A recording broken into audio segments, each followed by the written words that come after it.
All right, good morning, ladies and gentlemen. Please be seated. We're back on the record in the matter of the state of Georgia versus Khalif Adams et al. In 22 SC 183572. Go ahead and take roll for the morning. All right, Mr. Stillwell, Mr. Boston, Mr. Sharp. Good morning, gentlemen. All right, Mr. Williams, Mr. Steele, Mr. Adams, and Ms. Renard. Good morning. All right, Mr. Kendrick and Mr. Weinstein, good morning. Mr. Huey and Mr. Matthews Sr., good morning, sir. All right, Mr. Nichols, Ms. Westmoreland, and Mr. Harvey, good morning. All right, Mr. Ryan and Misty Williams, good morning. All right.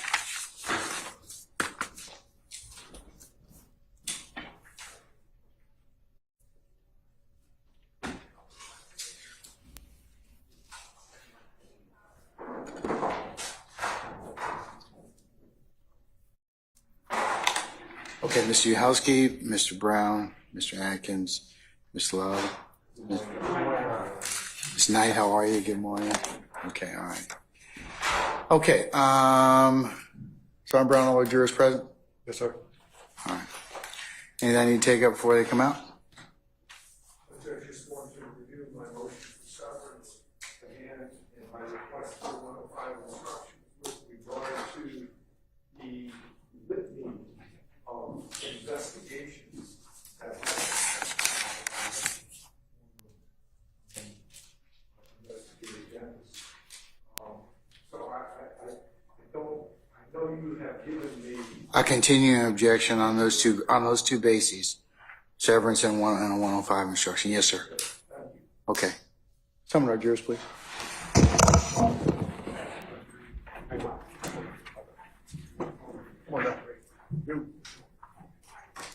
Can we recall our witness too, please?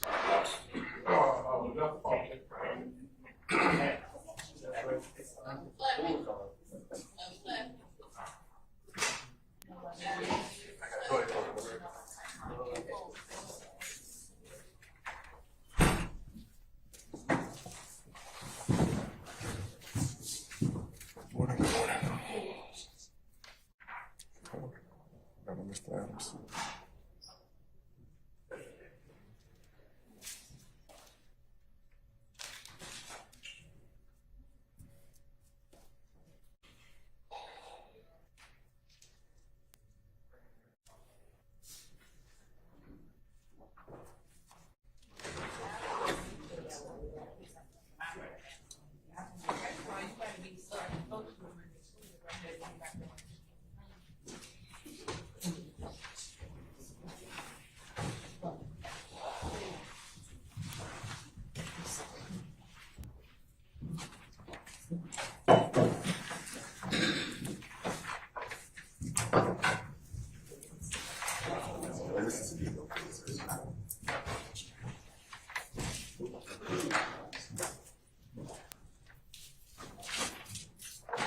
All right, ladies and gentlemen, please be seated.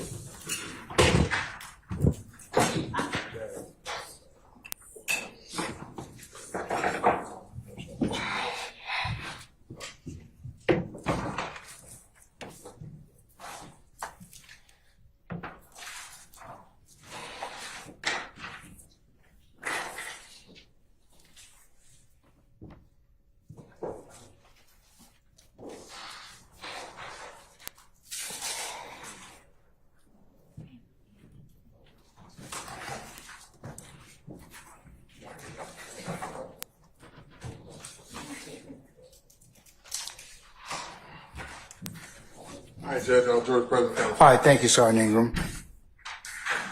Good morning, ladies and gentlemen, jury. Good morning. All right. Good morning, retired Detective Dennis. Sir, you're still on the oath, okay? Okay. All right.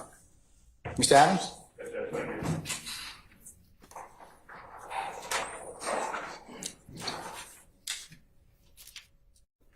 Dennis, welcome back, sir. Good morning. All right. Where to start? One of the things you testified to yesterday, maybe the day before, was in regards to your observations of individuals at the compound on the night of April 25th. True? Yes. Right. And you mentioned Trontavia Stevens, yes? Yes. And let's see, I think you mentioned Jimmy Winfrey as well. Right? Yes. All right. And you knew these individuals. You recognized some of them from either previous encounters or just having seen them before. Yes. Okay. Now, one of the people specifically, Jimmy Winfrey, who you knew as Pee-wee or Roscoe, is that right? Yes. That individual, that gentleman, you will ask some questions about whether you followed him on, I don't know if it was Instagram, some social media platform. You remember that question? Yes. You said you did follow him. Yes. You were familiar with him from following him on not just that way, but also from following him on Instagram or, again, whatever platform it was. Yes? Yes. And one of the questions that was asked of you was whether you followed him in your capacity as a APD officer or personally. You remember that question? Yes. Your response was that you followed him in both capacities. No. No? You didn't I didn't say- even have Instagram back in 2015 personally. What was the social media platform that you followed him on? Instagram. Okay. So help me refresh my memory. Didn't you testify earlier, a day or so ago, that you followed him on social media in both your capacity as an APD officer as well as personally? I couldn't follow him with my personal because I didn't have Instagram, a personal Instagram account at that time. All right, So maybe I did not say, I don't recall saying that. you don't recall saying, okay. But you knew him, right? Yes. And you knew him personally. When I say personally, you all didn't hang out and go to Buffalo Wild Wings together, but you knew who he was. Correct. In fact, so much so that when you saw him that night, you went up and you shook hands with him. I didn't go up to shake his hand. He came up and shook my hand. Oh, you all shook hands. Yes. Right? There wasn't anything wrong with that. No. There wasn't anything wrong with you associating with this person that you knew in whatever capacity, right? Correct. You had seen him previously at other venues. Yes. You knew that he was someone who was kind of in the, I don't know what, club music industry of some sort. Is that true? Yes. Okay. And so you knew that he was either a burgeoning, budding, he was a rapper.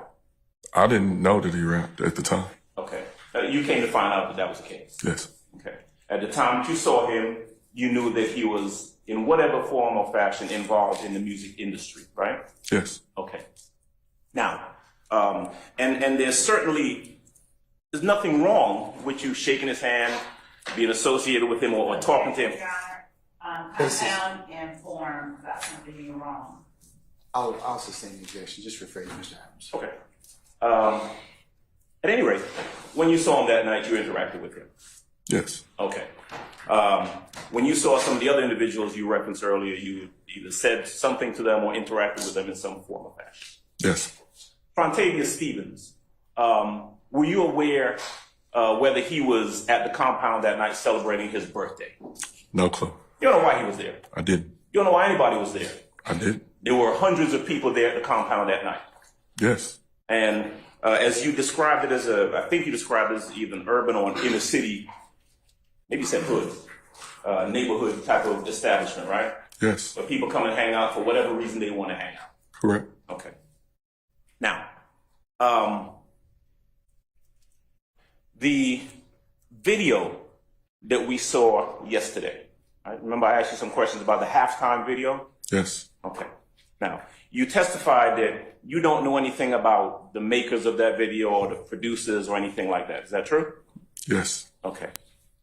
Now, you would similarly not know anything about any promotional videos that would have been made to advertise any upcoming appearances or tours for Mr. Williams, would you? That's not attendance. I sustain the objection. Okay.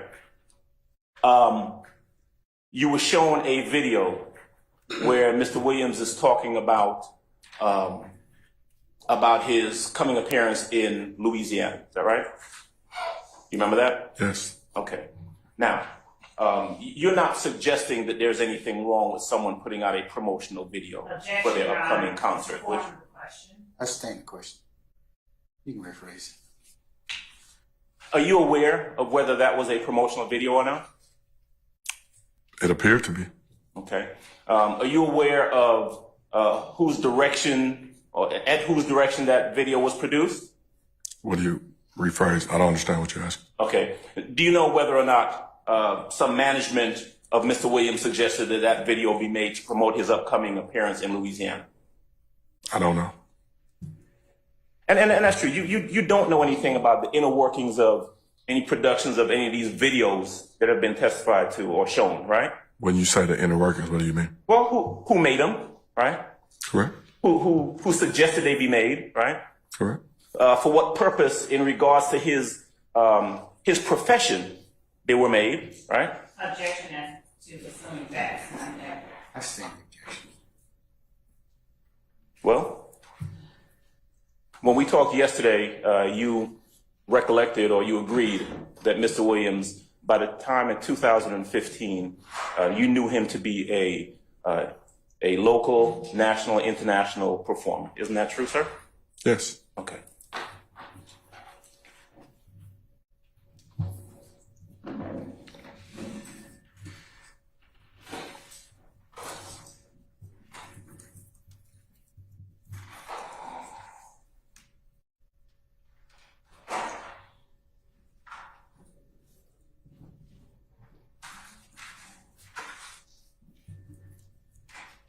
Now,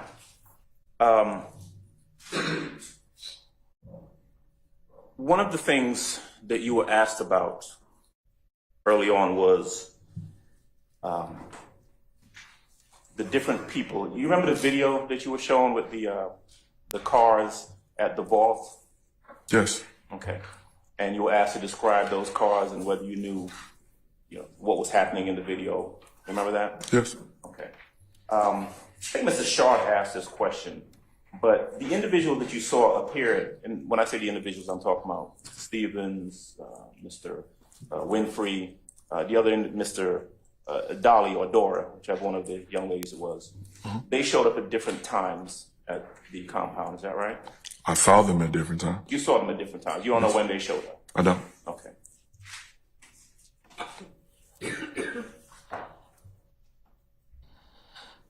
You described them in one of a piece of your testimony as Jeffrey Williams's people or something like that. You remember that? Objection, Your Honor, mischaracterizes testimony. I stand the objection. You don't need the phrase. Do you remember how you described them? Do you remember describing them in some form or fashion based on their association with Jeffrey Williams? Old. Yes. Okay. Now, it is true that you know that certainly Jeffrey Williams knows and is associated with his sisters, right? Say that question again. You know that Jeffrey Williams, for example, is associated or knows his sisters, right? Yes. Right. But the fact is, all of these individuals that you described were there that night. Mr. Williams was not, right? As an answered objection. Old. Right? Yes. Okay. And one thing I do want to clarify. You described individuals who were outside of the compound during the course of the night. Remember that? Yes. Now, you said there were a lot of people, a big crowd of people, right? Yes. There were some people standing on street corner. Yes? Yes. Some people standing in line going down the sidewalk, right? Yes. There were some people that were moving towards or appeared to be in close proximity to where the tour buses were parked, right? Yes. Right. Now, do you recall your police report referencing something like 20 or 25 people? Remember that number in your police report? If you got a copy of it, I can take a look at it. Well, let me just ask you if you remember how many people you saw out there that night. A lot. Okay. And other than the names that you mentioned, right,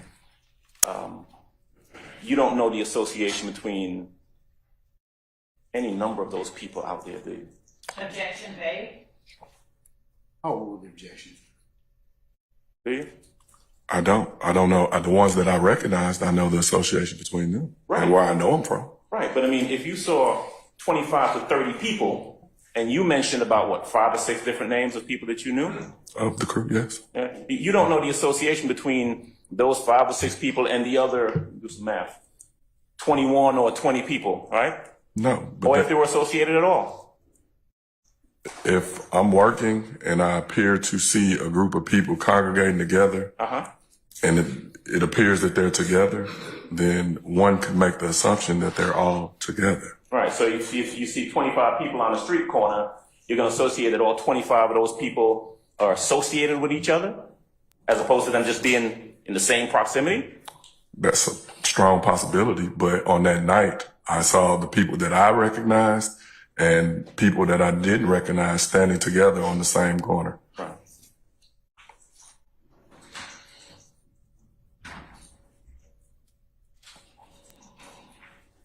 And so I'm clear, the report that you wrote, that we referenced before, was written about a month or so after the night of the compound. Is that about right? That's correct. The night of the compound was April 25th. Your report was maybe May 25th or 26th. That sound about right? Yes. Okay. You were asked a lot of questions about different events, right? Remember that little timeline board thing behind you, right? Yes. You were asked about those different events. Is it fair to say that in most of those incidents, you were not the person going out personally investigating those? Is that fair to say? That's not. No? In a lot of those, there would have been other detectives or police officers who relayed information to you. Is that right? We worked in a conjunction with other detectives. Usually a patrol officer took the initial report. We would then look into that report and then follow up or correspond with other detectives as we needed to. Right. And you keep saying we, right? And when you say we, you mean sometimes you, right? Yes. Sometimes Detective Gaither, right? Yes. Sometimes some other detective, right? Yes? Yes. And a lot of times, a lot of the things that you testify to, right, doesn't come from your personal knowledge.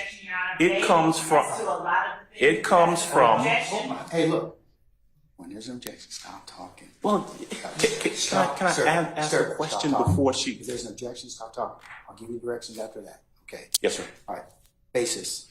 Your Honor, he said a lot of the times it's a mistake. I sustain the objection. You can rephrase, sir. Okay.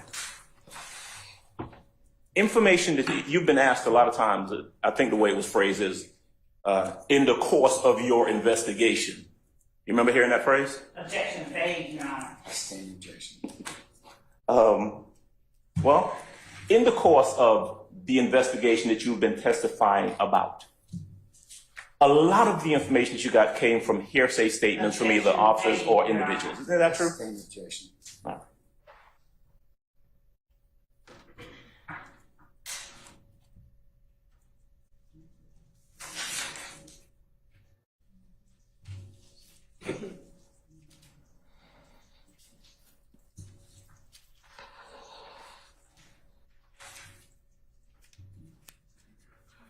One moment, please. Yes, sir.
Thanks, Judge. All right. I may have asked you this question before, but in the event that I didn't, let me go ahead and ask it. All right. Did I hear you correctly that you don't know the time frame between which this Lil Wayne tour bus shooting occurred and the halftime video, when it was released? I don't know the exact date, no. Okay.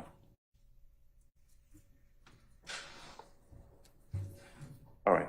That's all I've got. All right, sir. Anyone else for examination of this witness? Cross. Okay, any redirect? Yes, Your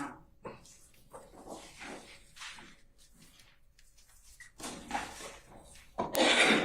Detective Dennis, you were asked on cross-examination a question by Mr. Sharp regarding seeing Mr. Stillwell at the compound the night of the 20 or the morning of the 26th. Do you remember that? Yes.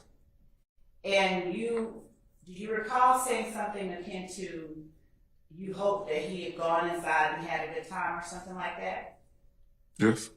Was he one of the people that you were told to keep out? Objection, Your Honor. Basis. Your Honor, this is not hearsay. It is. I sustain the objection.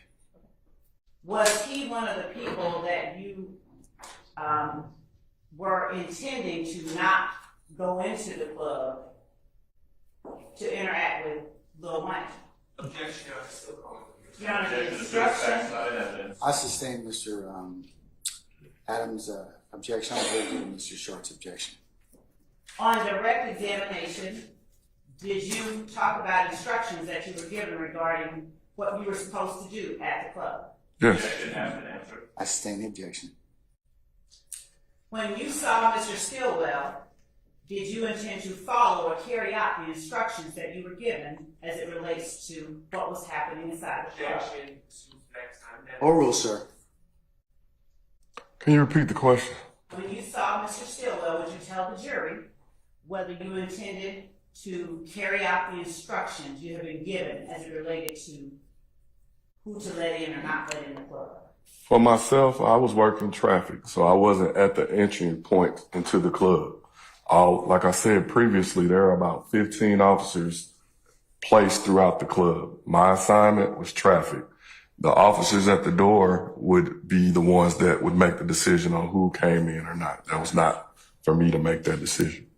And when you were asked on cross-examination by Mr. Adams about following Pee Wee Roscoe, and you talked about separate Instagram accounts that you did not have or did have. Mm-hmm. What did you mean when you said you didn't have a personal account? What did you mean? I had a UC undercover account. I didn't have Instagram myself up until probably recently, so couldn't have followed him personally. Okay. And when you were asked on direct by me whether you followed him in your capacity as an officer or personally, what then did you mean when you said both? When I say both, just Your Honor, ask and answer. I sustain the objection. You on cross-examination told Mr. Adams, do you recall, that you did not follow Pee Wee Roscoe in both your personal and official capacity. Do you remember that? yes. What did you mean when you said that you did? What I meant when I said that was just because I follow him, it wasn't like I was following him with the intentions of him breaking the law. I met him when he was young. I've watched him do different things within the music. I'm happy for him. I wish he would have stayed on that track. So at the end of the day, when I follow him, I'm not following him to necessarily build a case or something. Now, did you encounter Mr. Winfrey at any time after the Lil Wayne bus shooting where he offered you anything? Yes, at his probation office. All right. And do you recall around the time of the year that was? I think that was either Monday or Tuesday following the bus incident. And what happened at Mr. Winfrey's probation office? After we located his name, we reached out to his probation officer. His probation officer had him come meet her at the probation office. My partner and myself, in a plainclothes capacity, were there as well.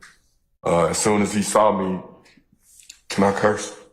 You may say whatever it was that he said. I'm gonna object. It's not offered for the truth of the matter. It is a pronouncement made to officer, at that time, Detective Dennis, that is not being offered for the truth of the matter asserted. The fact that it was made is the evidence that we are tendering.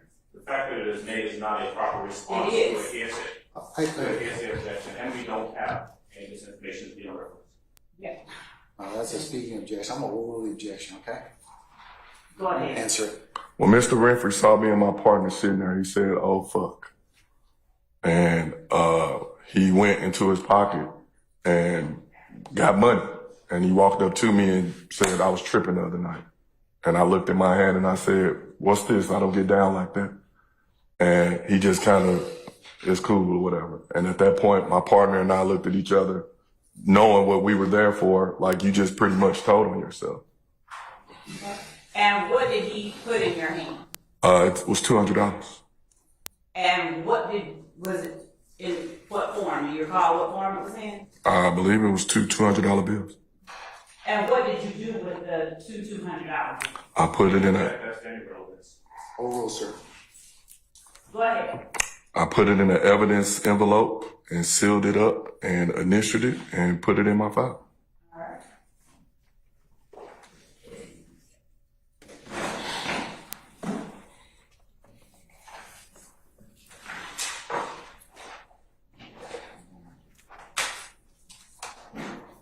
John, I have can we approach briefly?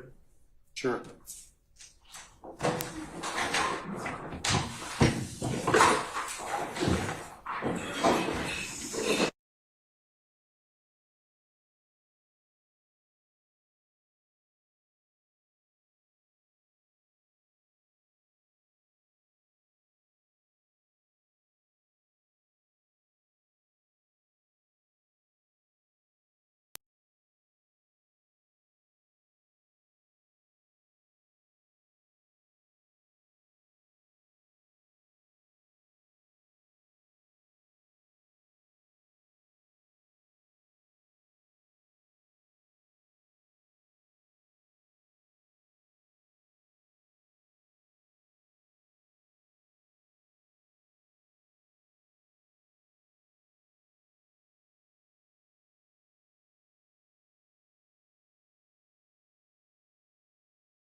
Yes, sir. Thank you.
Stand back, please.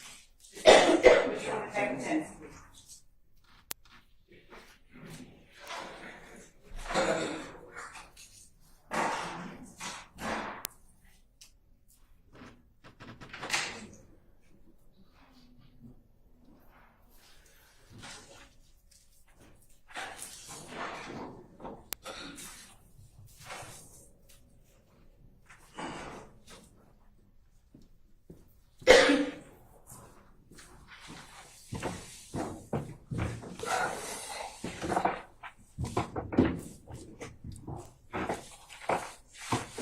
Detective Dennis, I'm going to approach you with what has been marked as State's Exhibit 124 Echo.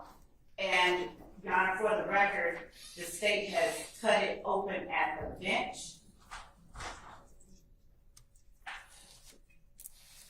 Detective Dennis, do you recognize what has been marked as State's Exhibit 124 Echo? Look at both sides. Yes. How do you recognize State's Exhibit 124 Echo?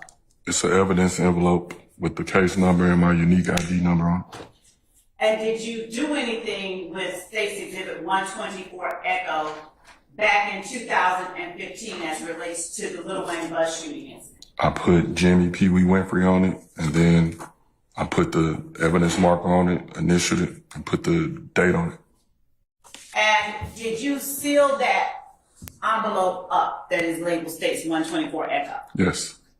Now, do you see, just for the record, that there's a sliver of the envelope that is now disconnected from the main envelope? Yes. All right. Was that the way that you left it, or did you leave the envelope fully intact? Fully intact. All right. And other than this sliver being cut from the bottom, are there any changes to this envelope from when you sealed it back in 2015? No. Your Honor, the state tender State's Exhibit 124 Echo as evidence. Any further objection to 124 Echo? So bring your suggestion in regards to this cover. Okay, all right. 124 is, Echo is admitted, objection. Thank you. Detective Dennis, since we've now cut the bottom out, would you please pull out whatever is in the 124 Echo?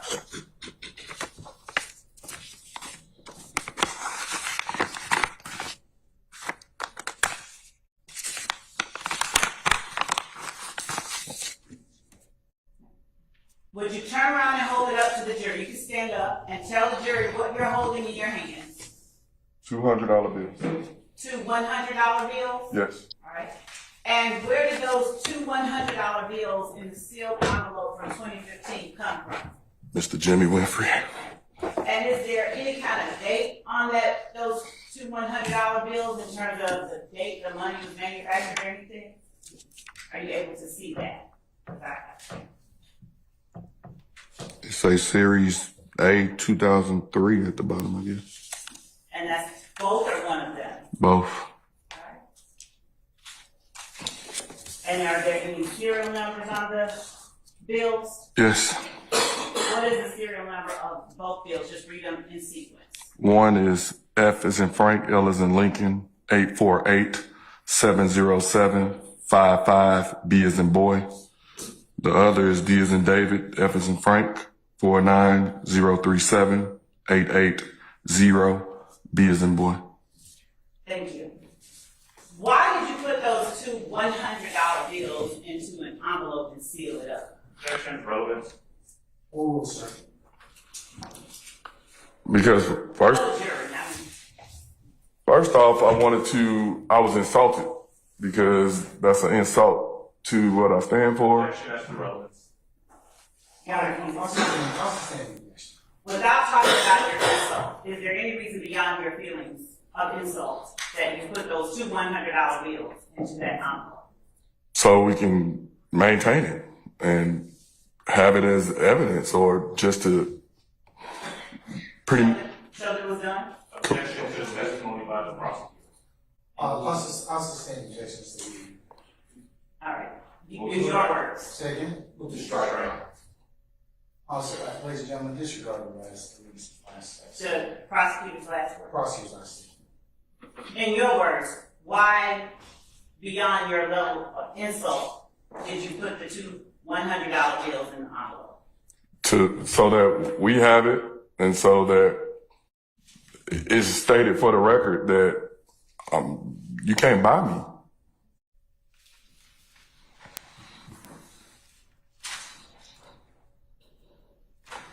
Why did you just give it back to him? Why? Yes, why? I don't know. At the time, we were there trying to get other information and just interview him, pretty much, or set up an interview. You were also asked on processing. Put it back. Thank you. This is states 124 Echo. I'm going to put this bottom part into $100.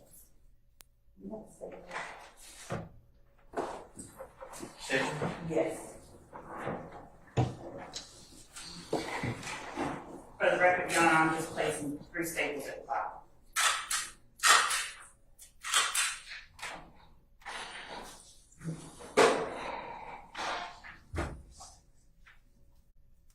You were asked on cross-examination by Mr. Adams about who managed the halftime, I'm sorry, not the halftime video, who may have instructed Jeffrey Williams to do the video where he talked about being in New Orleans or in Hollywood, right? Do you recall that? Yes.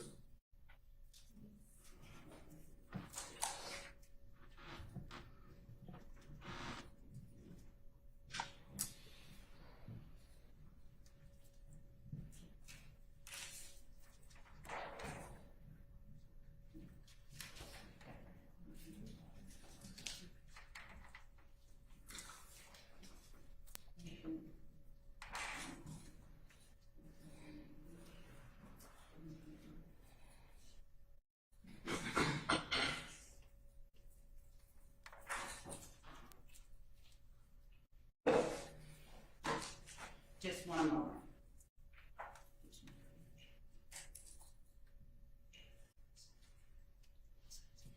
I'm going to put back on the screen 117 Echo, which has already been admitted as evidence.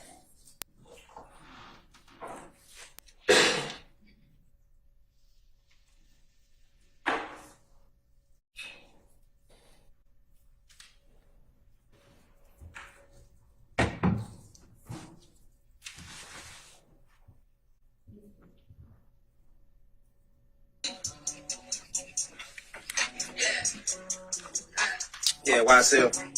Carter 6 coming out Friday, first show. New Orleans, Holly Grove. Fuck, nigga.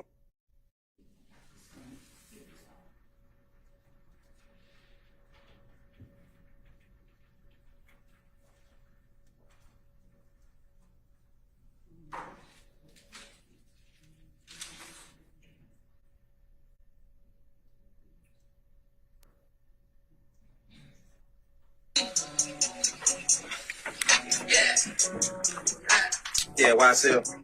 Carter 6 coming out Friday, first show. New Orleans, Holly Grove. Fuck, nigga. Meet me there, baby. Beat me there, you did. Man, with them dicks, too, nigga. Yeah.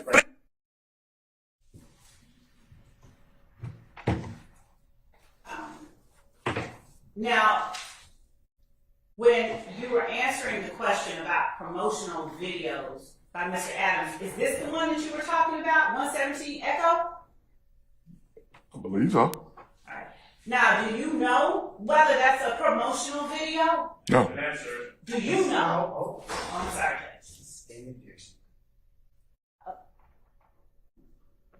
How do you personally know whether this is a promotional video? Objection is going to have to answer. Not how, Your Honor. He just asked on the cross-exam. I'm also saying, phrase it. Do you recall answering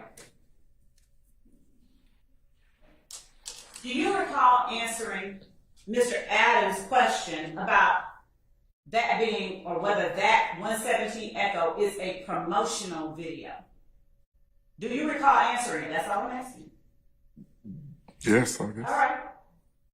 And do you recall answering, yes, it's a promotional video. Your Honor, I'm going to object to number one, the attorney testifying, and the witness's testimony will speak for itself. Foundation for the question. Do you recall answering, yes, it was a promotional video, it appeared to be a promotional video? I don't recall if I answered yes or no. Okay. Say you did.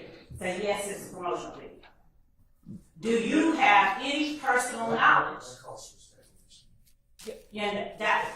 Okay. So, can you, not saying whatever your speculation is, but can you, from your own personal knowledge, testify truthfully one way or another about whether or not this is a promotional video? No. Okay.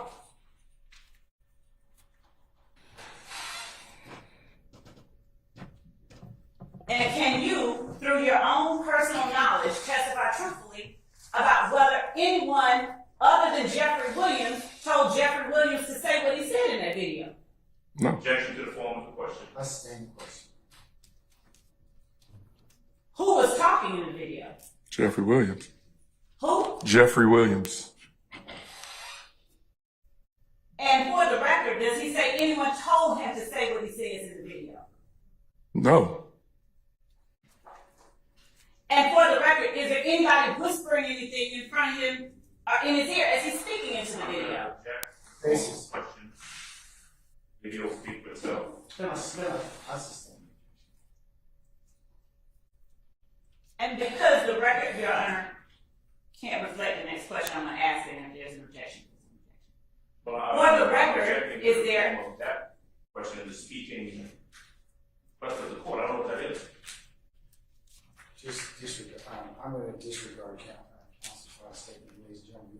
You'll be instructed to do the same. Just state the question. Okay. For the record, is Defendant Williams reading from any piece of paper as the video progresses? Speculation. Hold on. That was Mr. Matthew's speculation. What else was there? Let me judge. Objection falls to speculation. Oh. Do you need to say it again? Can you repeat the question again? For the record, while Mr. Williams, Defendant Jeffrey Williams is speaking on this video, is he reading from any piece of paper? No. And do you have any personal knowledge of whether of anyone instructing people to stand behind Mr. Williams with guns? No. But do you see that in the video? Yes. And did you all have to do anything special, hack any pages or anything like that, other than go on a public website and find the video? Objection to y'all. That's the same objection. I will rephrase. Did you, as a game detective, have to do anything beyond go on a public webpage to find? Yes, Your Honor. Lead. That was Mr. Sharp, Mr. Matthews, and Mr. I'm going to sustain the objection. Did you have to do anything special to find or look at this video? Did you have to enter a password? No. Your Honor, vague, special, sir. I'm sorry, did you have to enter a password? No. Did you have to dial up any numbers or anything like that to get access to it? No. Did you have to turn on your computer Or phone? Yes. or phone? Yes. Did you have to go on a website? Yes. Was the website public? Yes. Open? Yes. Okay. Did you have to do anything with respect to your law enforcement credentials? Did you have to enter any law enforcement credentials to look at this video? No.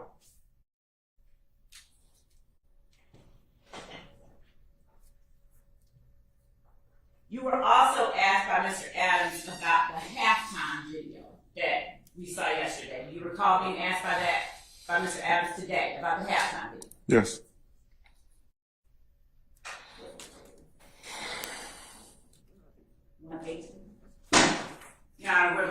look up on the screen 118 Echo.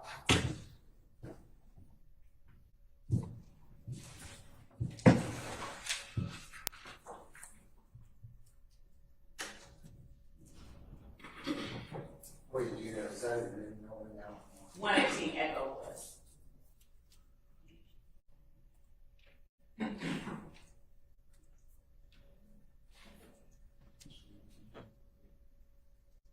Would you like us to make sure before we Thanks, yeah. hang that tape? Yes, I should. Okay. Yes, okay.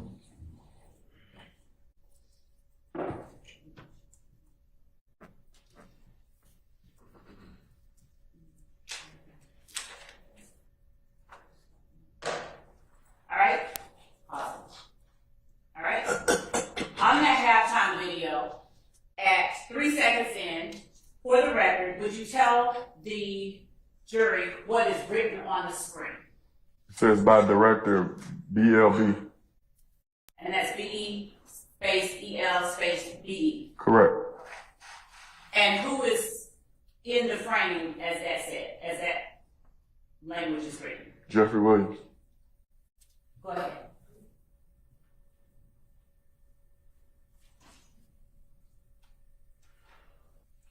Pause.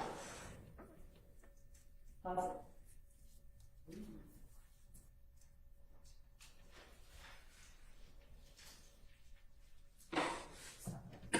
And at 11 seconds in, what is written on the screen? Also directed by Young Thug. And do you know who Young Thug is? Yes. Who is that? Jeffrey Williams. Continue.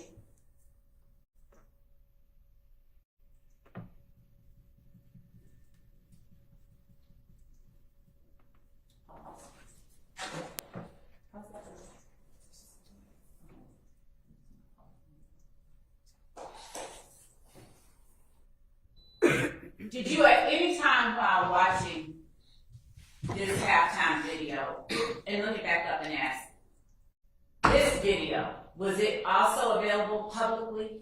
Yes. Did you have to put in any special credentials to see this video? No. And was it open for anyone to look at? Yes. At any time in this video, just for the record, did you see any words, lyrics written by someone else? No. Did you see written by someone else? No.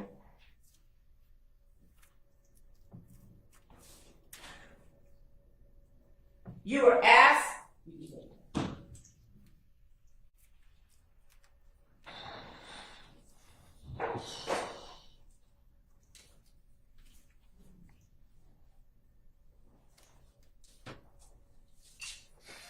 You were asked by Mr. Sharp on yesterday about seeing Shannon Stillwell do certain acts the night or the morning of the 26th of April 2015. Do you recall being asked a series of questions like that by Mr. Sharp? Yes.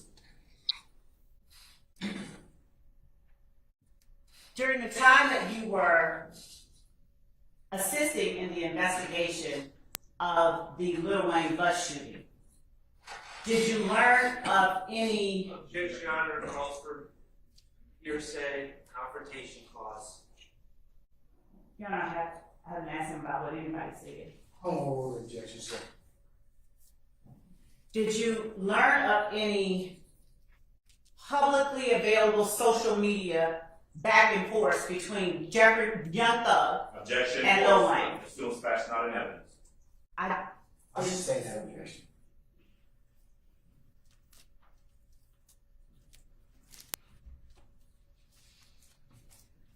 During your investigation of the Lil Wayne bus shooting, did your investigation reveal any publicly available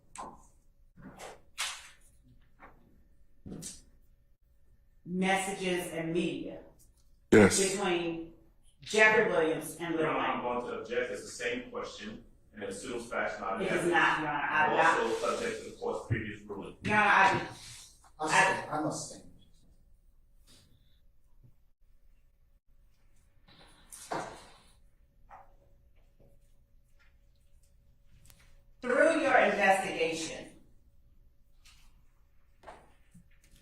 did you determine or make any determinations about the state of the relationship between Jeffrey Williams and you? I'm going to object, and that falls to speculation, and again, it goes to the court's previous ruling. And Your Honor, asking for a direction, may I approach? Thank you.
Ladies and gentlemen, we've had a request for a bathroom break, so I won't tell you who, but can we take 10 minutes? Okay? All right.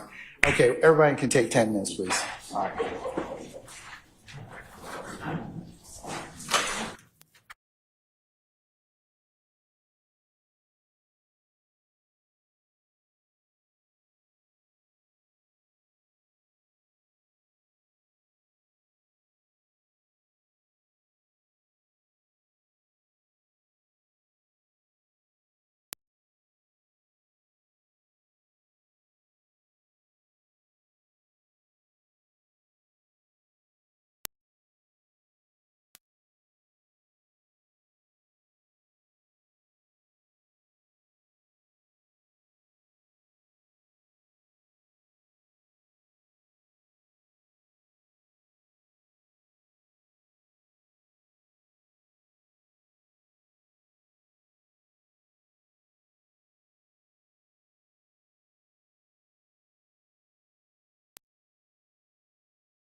Still, Harvey, Miss D. Williams, that she is.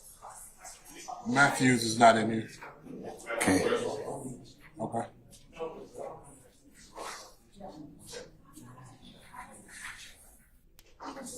Okay, where's Mr. Matthews? See it? That's true.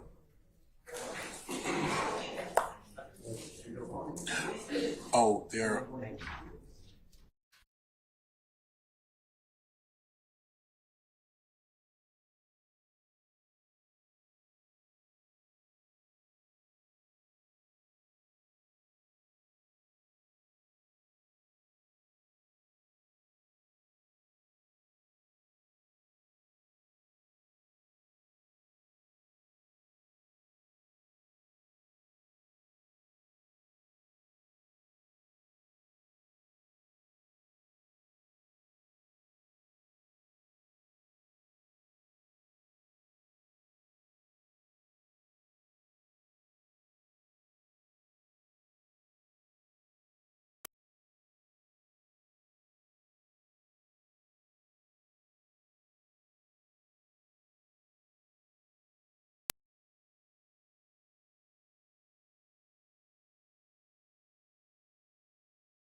You all could gather your thoughts, please. Yes, Mr. Sharp. Your Honor, thank you. I believe the state will be seeking to I'm sorry? They couldn't hear me. Okay, all right. I believe that the state will be seeking to admit what is State's Exhibit 123E, which is a video of my client making those comments about the game. You remember what we're discussing? Yes, sir. Okay, that was subject to litigation. So, first of all, for the record, when you ruled against me a couple days ago, I said, okay, saying I understood the ruling. My learned colleague, Mr. Steele, informed me that that could be confused as acquiescence on the record. So I want to be clear that I am not acquiescing to the playing. I'm maintaining all my prior objections. You objected, and I think Right. your objection's been maintained. Okay, I just didn't want that. Okay. No, I'm going to admit it over your objection. Okay. Or subject to the objections that you've made already. Thank you. For purpose of the record. And the other issue I have, Your Honor, is the video that they're seeking to play is a video that was captured off of social media. The problem is it has the video, which I understand Your Honor is let in, but then it also has this alleged tweet from my client, and I have two issues with that. First, this, to my knowledge, this was not subject to a search warrant or even an investigator going on my client's Twitter page and pulling this tweet. Was it public? Well, Was it public?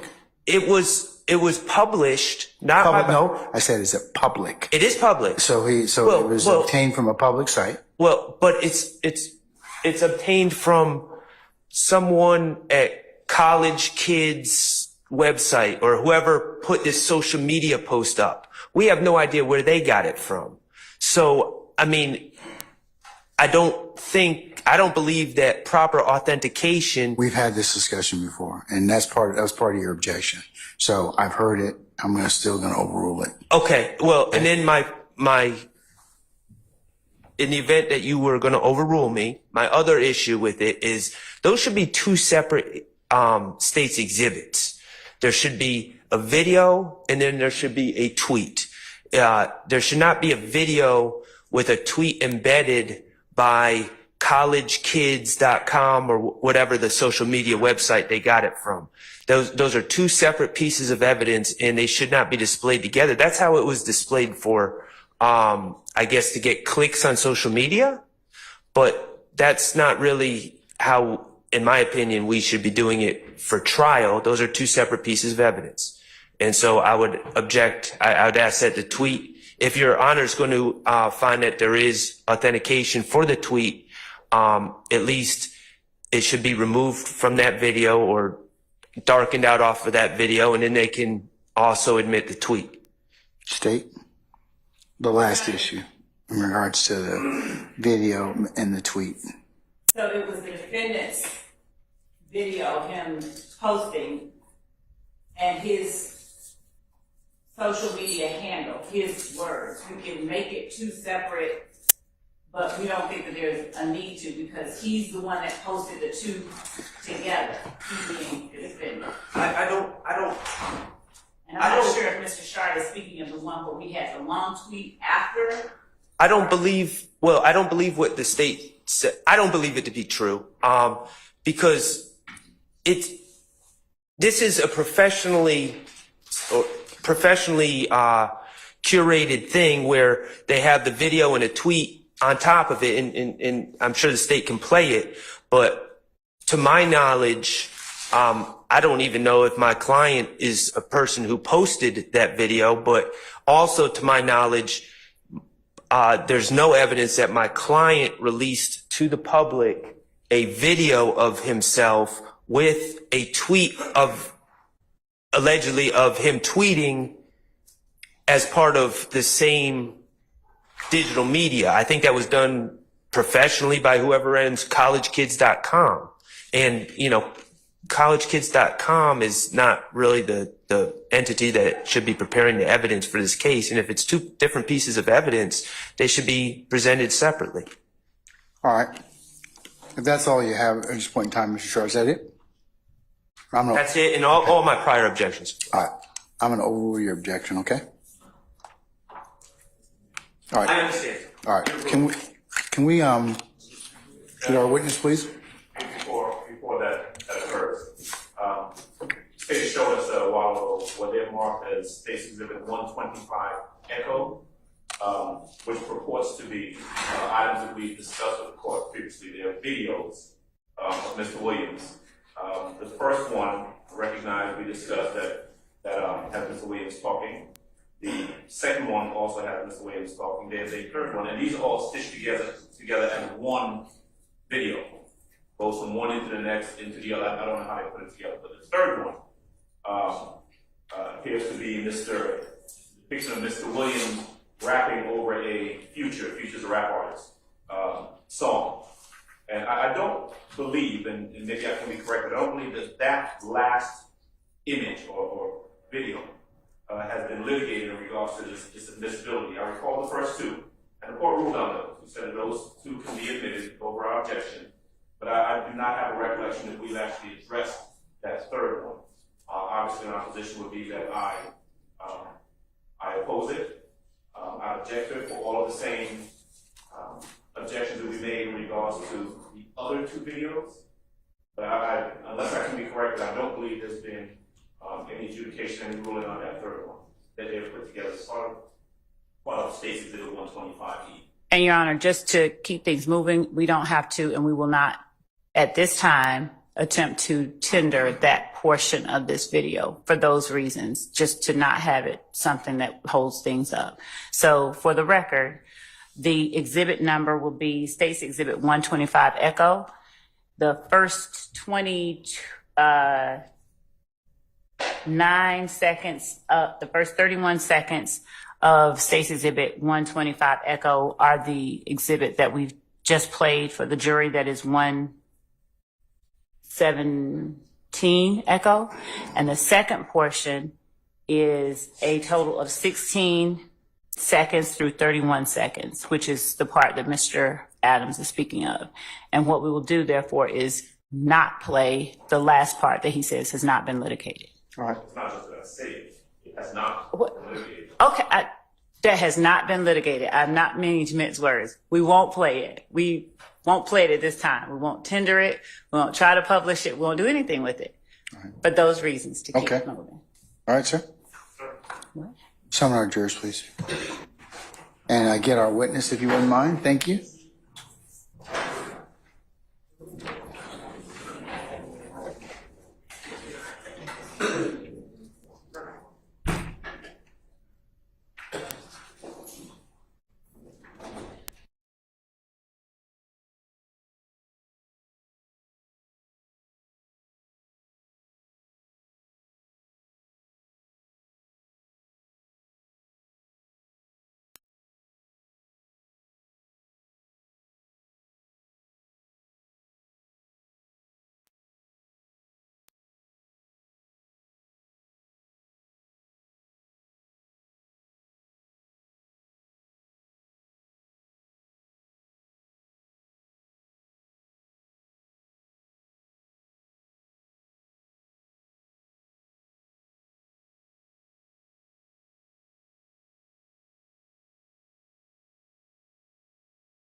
Please be seated.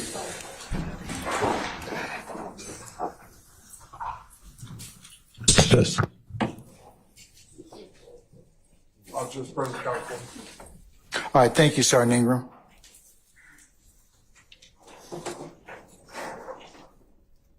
All right, Ms. Love, you can continue. Thank you. Detective Dennis. It's not on the phone. Okay, I'm not okay. No, you can turn it on. I just said, you want to wait for batteries. Thank you. It can go off. Detective Dennis, are you aware of social media posts by defendant Williams relating to the album or the mixtape that he was set to release during the time of the Lil Wayne bus shooting? Yes. I'm going to show you State's Exhibit 125 Echo. And Your Honor, this is from the timestamps, 16 seconds to timestamp 31 seconds for the record.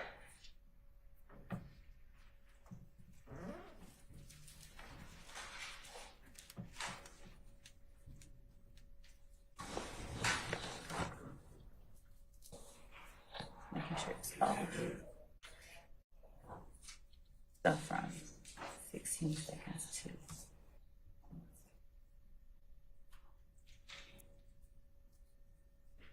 Before you show it, has it been admitted yet?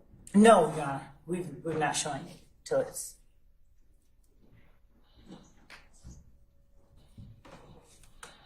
Not that part, just this one. Is 16 seconds through 31 seconds in the State's Exhibit 125 Echo one such video? Yes. And are you familiar with the person inside the video? Yes. Are you familiar with the person inside the video outside of their depiction in the video? Yes. And is the video an accurate reflection and depiction of the person inside the video? Yes. Your Honor, the state tenders State's Exhibit 125 Echo from 16 seconds in to 31 seconds in. Any further objection? That's down for your suggestion. Okay, all right. Subject to the court, previous objections and ruling, the court will admit 16 Echo over objection. It may be published as you see fit. Thank you, Your Honor, not yet. 125 Echo. He said 16 Echo. Is it 116 Echo? 125. 125 Echo, okay, all right. I'll correct myself. Thank you. All right. Detective Dennis, during the time that the Lil Wayne bus shooting happened, did you say that you listened to Lil Wayne's music? Yes. Okay. And were you familiar with the series of albums Lil Wayne had released prior to the time that his bus was shot up? Yes. Are you able to tell the jury the title of that series? Carter. And how did that series show itself? In other words, was it Carter A, Carter B, Carter C, or something? I'm gonna object. Based on speculation. He has a person. I'm going to sustain the question as to form a speculation. You can rephrase. Thank you. How are you familiar with the series that Lil Wayne released prior to his bus shooting? Carter 1, 2. No, don't say it. How are you familiar with the series that he released prior to his bus shooting? When you say familiar, what do you mean? How do you know what the series was? Did you listen to it? I've listened to it. I believe I have it on my playlist. I listened to it. And did you listen to all of the albums or the tapes in that series that you just mentioned, Carter? Yes. So what are the names of each album or release in that series? The Carter 2, 3, 4, 5. Something like that. Okay.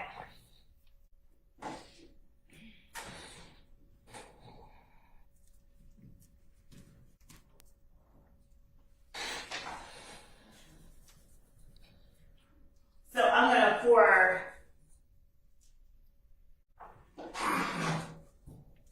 Your Honor, I'm gonna play 1 through 31 of State's Exhibit 125.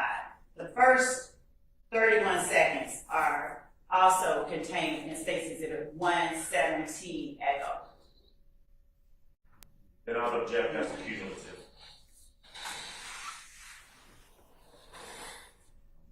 Overruled, sir.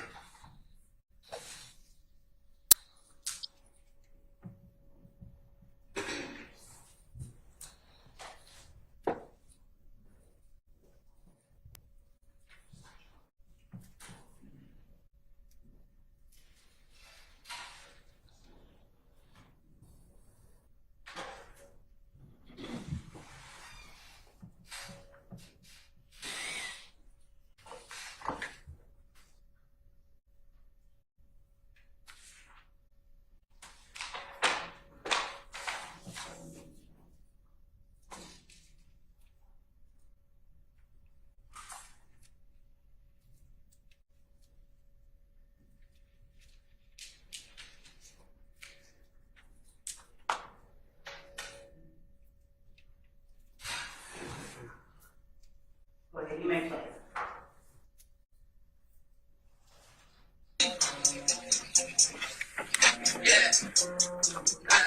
Yeah, YSL co-defendants coming out Friday, first show. New Orleans, Holly Grove. Fuck, nigga. Meet me there, better beat me there, you did. Playing with them dicks, too.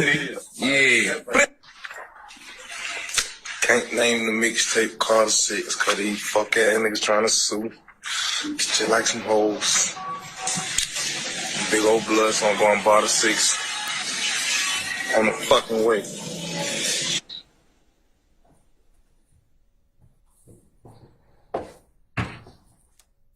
As you stood there directing traffic for Lil Wayne's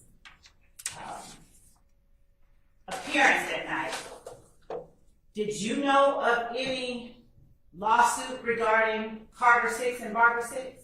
Yes. You did, as you stood there directing the traffic? At that time, yes. It was national news. And you were asked by Mr. Sharp about seeing his client and seeing what he had done and whether or not you saw him do anything that was of interest to you. Do you remember that? Yes. That is not what was asked. What's your basis for your objection? The misstated. All right, I sustain the objection. Do you remember being asked by Mr. Sharp about Shannon Stillwell? Yes. Now, have you also had an occasion to view Mr. Stillwell on social media, public social media, making commentary? Yes. All right. I'm going to show you what we have marked as State's Exhibit 123 Echo.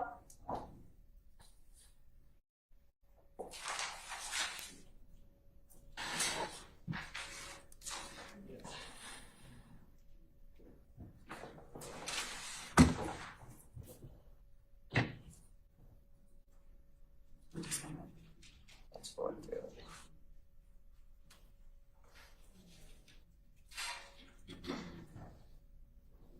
Do you recognize the persons depicted in State's Exhibit 123 Echo Yes. in the front of the camera? Yes. All right. And is this one such public social media posting of Shannon Stillwell? Yes. And do you recognize Mr. Stillwell outside of him being depicted in the video? Yes. And do you recognize, let me just say, is it a fair and accurate depiction of Mr. Stillwell? Yes. John, at this time, the state tender State's Exhibit 123 Echo. I object authentication, foundation, relevant, and all other previous. All right, and they're noted, Mr. Sharp, and I will admit 125 Echo, 123 Echo over objection. They may be close, as you see.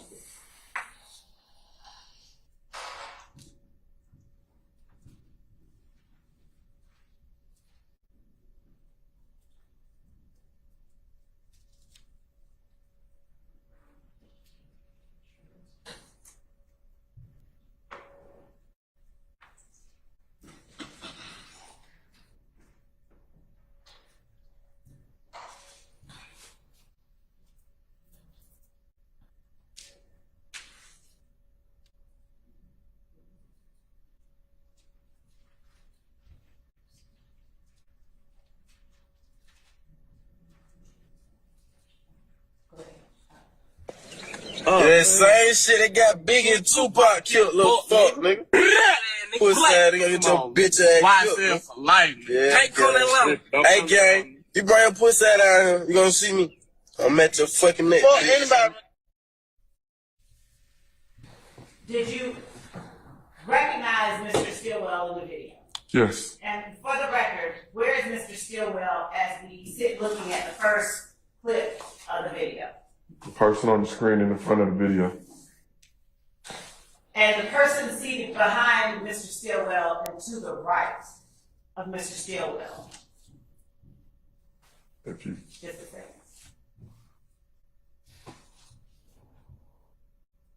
Right there. Right.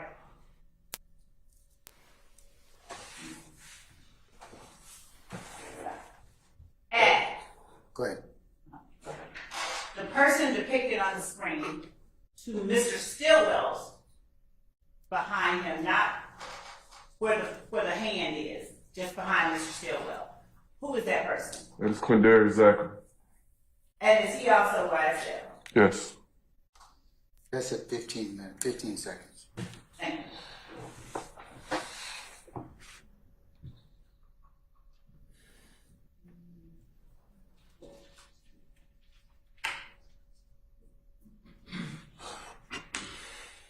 And that's at 7 seconds in.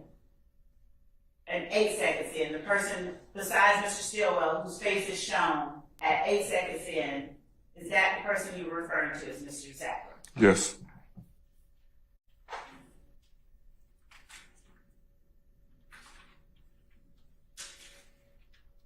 At that time that you were out there, did you know anything about the game and any lawsuits between about the barter six or the cart six? At the time you stood out there. Facts, not in evidence.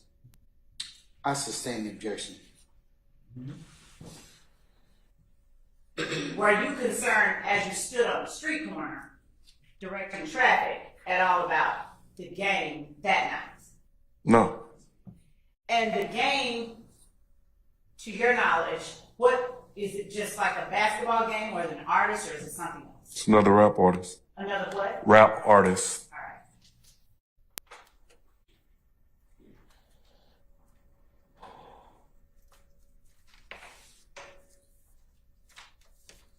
You were also asked on cross-examination by Mr. Adams about seeing individuals, a group of 20 to 30 people at the compound. You remember that? Yes. And when you spoke about seeing your report, would it refresh your memory as to what you said about the 25 or 20 to 30 individuals? Yes.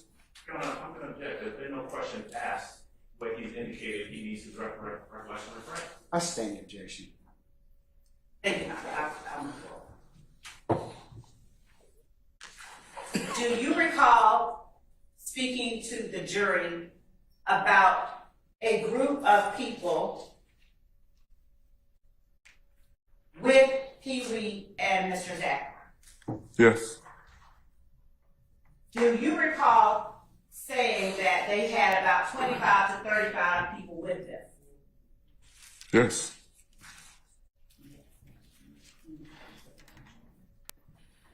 As you were being asked by Mr. Adams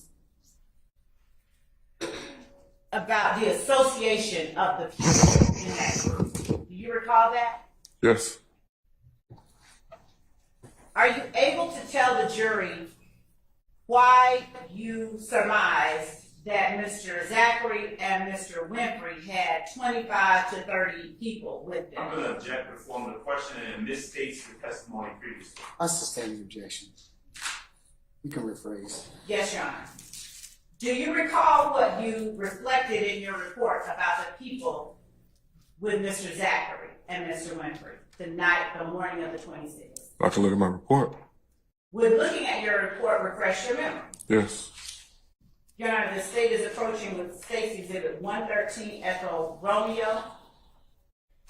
That already been shown to defense counsel? It has. Okay, all right.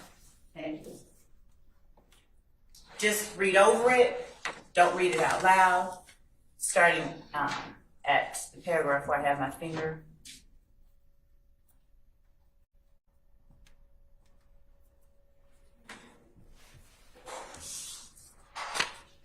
Actually, if I may.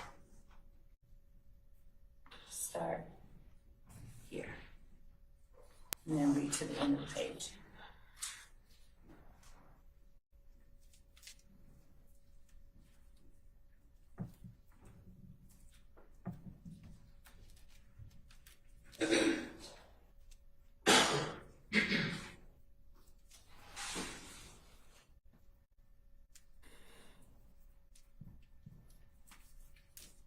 And if you need to flip over and keep reading, go ahead.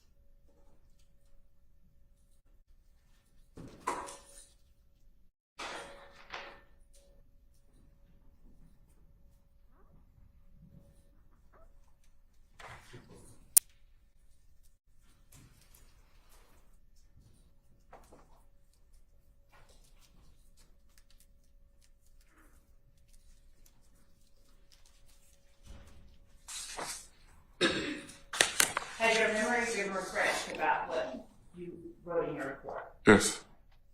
And Mr. Adams asked you about writing a report in May of 2015. Do you remember that? Yes. When you wrote the report, were the events of the morning of April 26, 2015 fresher on your mind then than they are today? Yes. And did you attempt to accurately document what you recall? Yes. Can I object? These questions have been asked and answered. I'll roll the objection, sir. Now, having refreshed your memory, can you tell the jury, one, whether you observed and documented that there were about 25 to 30 individuals? I sustain the objection. One, whether you observed and documented the number of people who were with Mr. Winfrey and Mr. Zach? Yes. And what number of people was that? 25 to 30. And do you recall why it is that you documented that they were all together? Because at some point I saw them on the corner standing together. Did they also move together? The best of my knowledge, yes.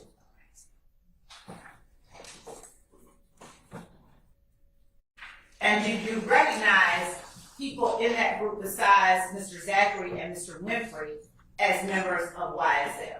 Yes. And did that group of people at any point begin to walk towards Lil Wayne's tour bus? Yes. And as that happened, them walking towards Lil Wayne's tour bus, did you all do anything? And by you all, I mean you and any other person working with the Atlanta Police Department. Yes, me and other police officers attempted to disperse and to keep them moving. All right. And was it before or after that point that you observed the handgun on the wheel well of the Green's floor? Probably after. Would reading your report refresh your memory? Yes. All right. Would you just go ahead and turn to the page beginning of? Right. Well, that's been asked and answered already. We'll move on to I something can't. else. Thank you. Thank you. Let's start that last question. Okay. No.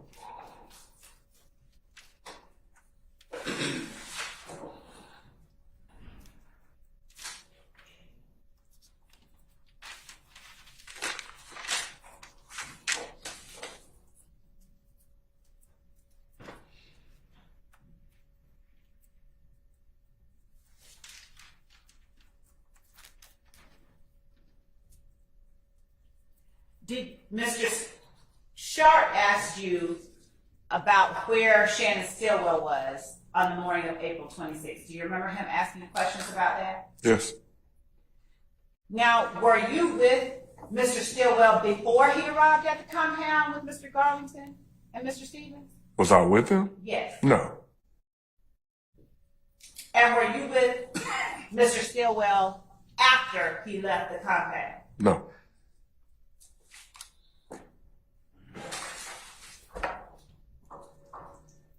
And other than seeing him there at the compound, do you have personal knowledge of all the places that he went the morning of April 26, 2015? No. You were asked about a white truck by Mr. Adams and I believe Mr. Sharp. Do you remember that? Yes. Do you have personal knowledge of who may have been in a white truck at the time of the Lil Wayne bus shooting? No.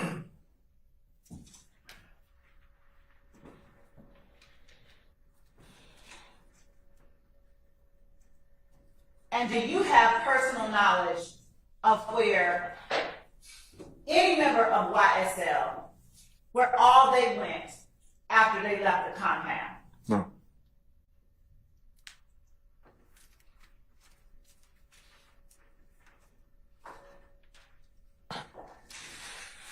When you were asked by Mr. Adams about the shootings that occurred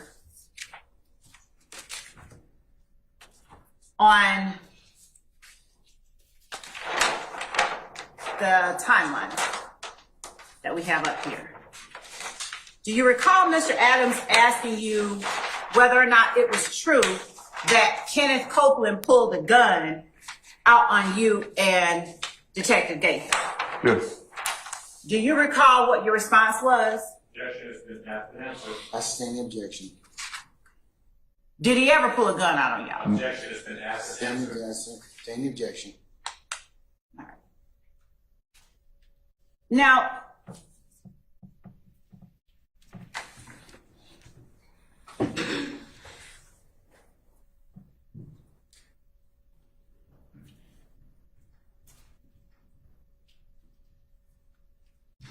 all of the shootings that you and Detective Gaither and the gang unit investigated after the murder of Donovan Thomas, are you able to tell the jury why it is that you all were assigned those shootings? That's been asked and answered. I sustain the objection.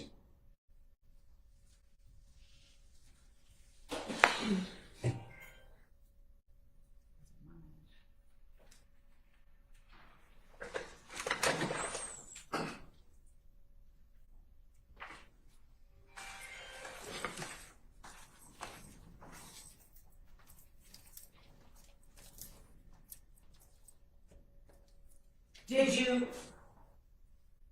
investigate any of those shootings that you investigated after the murder of Donovan Thomas in any way different based on which group you felt committed the acts No. that were alleged? No.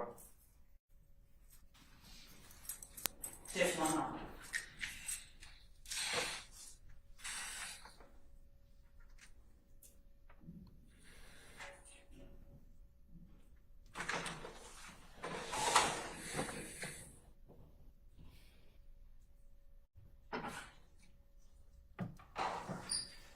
You were asked about Mr. Copeland getting shot at in the earlier parts of January 2015. Do you remember that? Yes.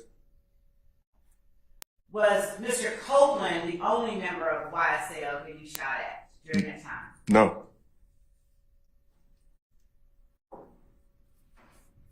Did you make the same efforts to identify assailants when YSL was the victim as you did when YSL was the aggressor? That's been part of the whole story. I sustain the objection. Did you make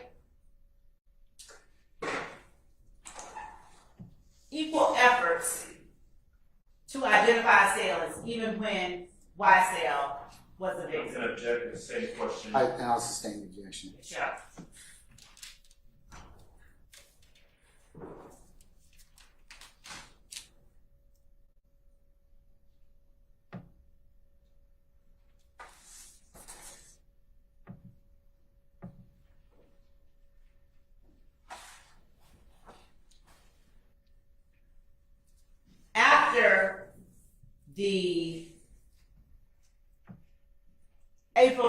8th, 2015 shooting at the home of Entrevia. You shook your head. After Entrevia Smith's home was shot at, did you tell the jury about media that she gave to you? I'm not sure. But Did she give you something? yes, What did she give? she gave me a video, social media post from Antonio Sledge and Quindarius Zachary, basically antagonizing Kelvin Watson at IF game.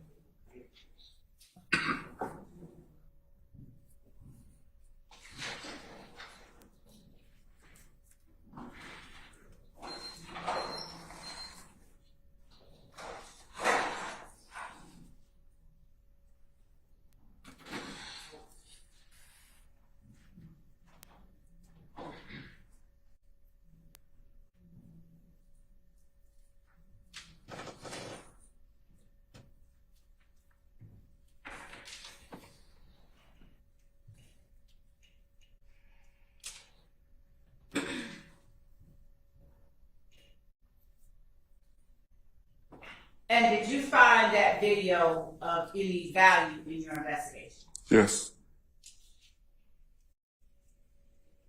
Did you utilize that video in any way to make, as Mr. Adams put it on cross, corroborate anything that someone had told you? yes, I'm going to object to that. I never asked that question. This station of the question. I'll sustain the objection. Do you remember Mr. Adams asking you whether or not you tried to verify what the streets were talking about? yes, All right. Did you use that video in any way to verify things that the streets had been talking about? I'm going to object improper mischaracterization of the question. I'll sustain the objection. All right. Did you utilize that video to further investigate crimes committed by YSL? yes,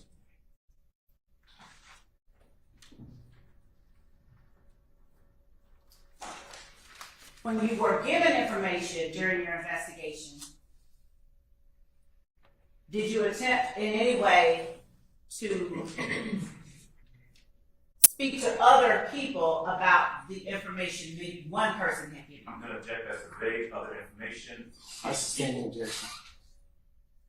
When you spoke with one member of YSL and that person gave you information, did you try to corroborate it with other members of YSL? yes,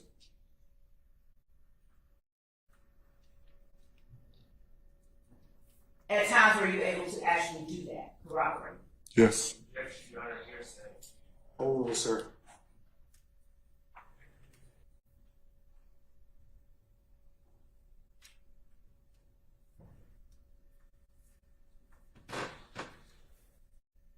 Did you use the connections or the Objection compare? to the leading question. I haven't finished. Objection to the leading question. I'll wait and let me hear the question, Mr. Adams. Did you use the shell casings collected in the drive-by shootings that we talked about to in any way corroborate information? yes, Ms. Love, he's already testified about that. Can we move on to something else? Yes, Your Honor. Okay. Just one moment.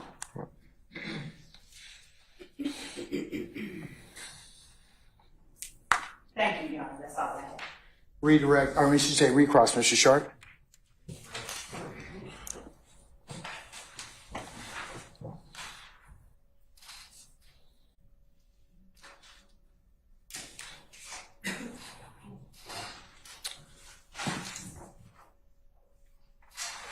Investigator Dennis, good afternoon. Good afternoon, Mr. Sharp.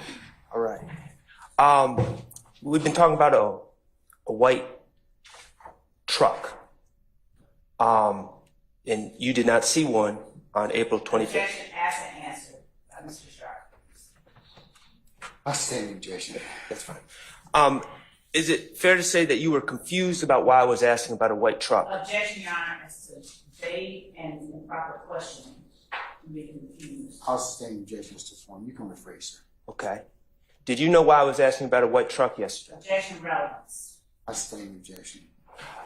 You were involved in the investigation of the bus shooting? Objection asked and answered many times. That's been asked and answered, Mr. That's Sharp. great. Thank you.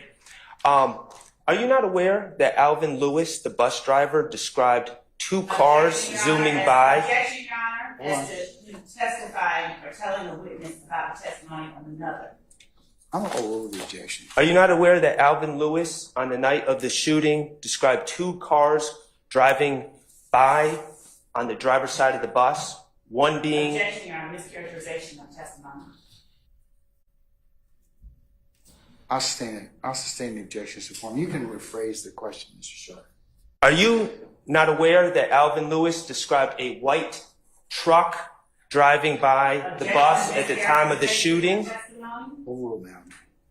Are you not aware of that? I wasn't aware of that, no. Okay. And he also described a white sports car. Who? Are you aware of that? Mr. Alvin Lewis, the bus driver. To my knowledge, yes. We just watched a video, I believe it's 123E. I would ask, Would you like us to do that for you? yes, actually, could you please, and you don't, just the beginning, just pause it.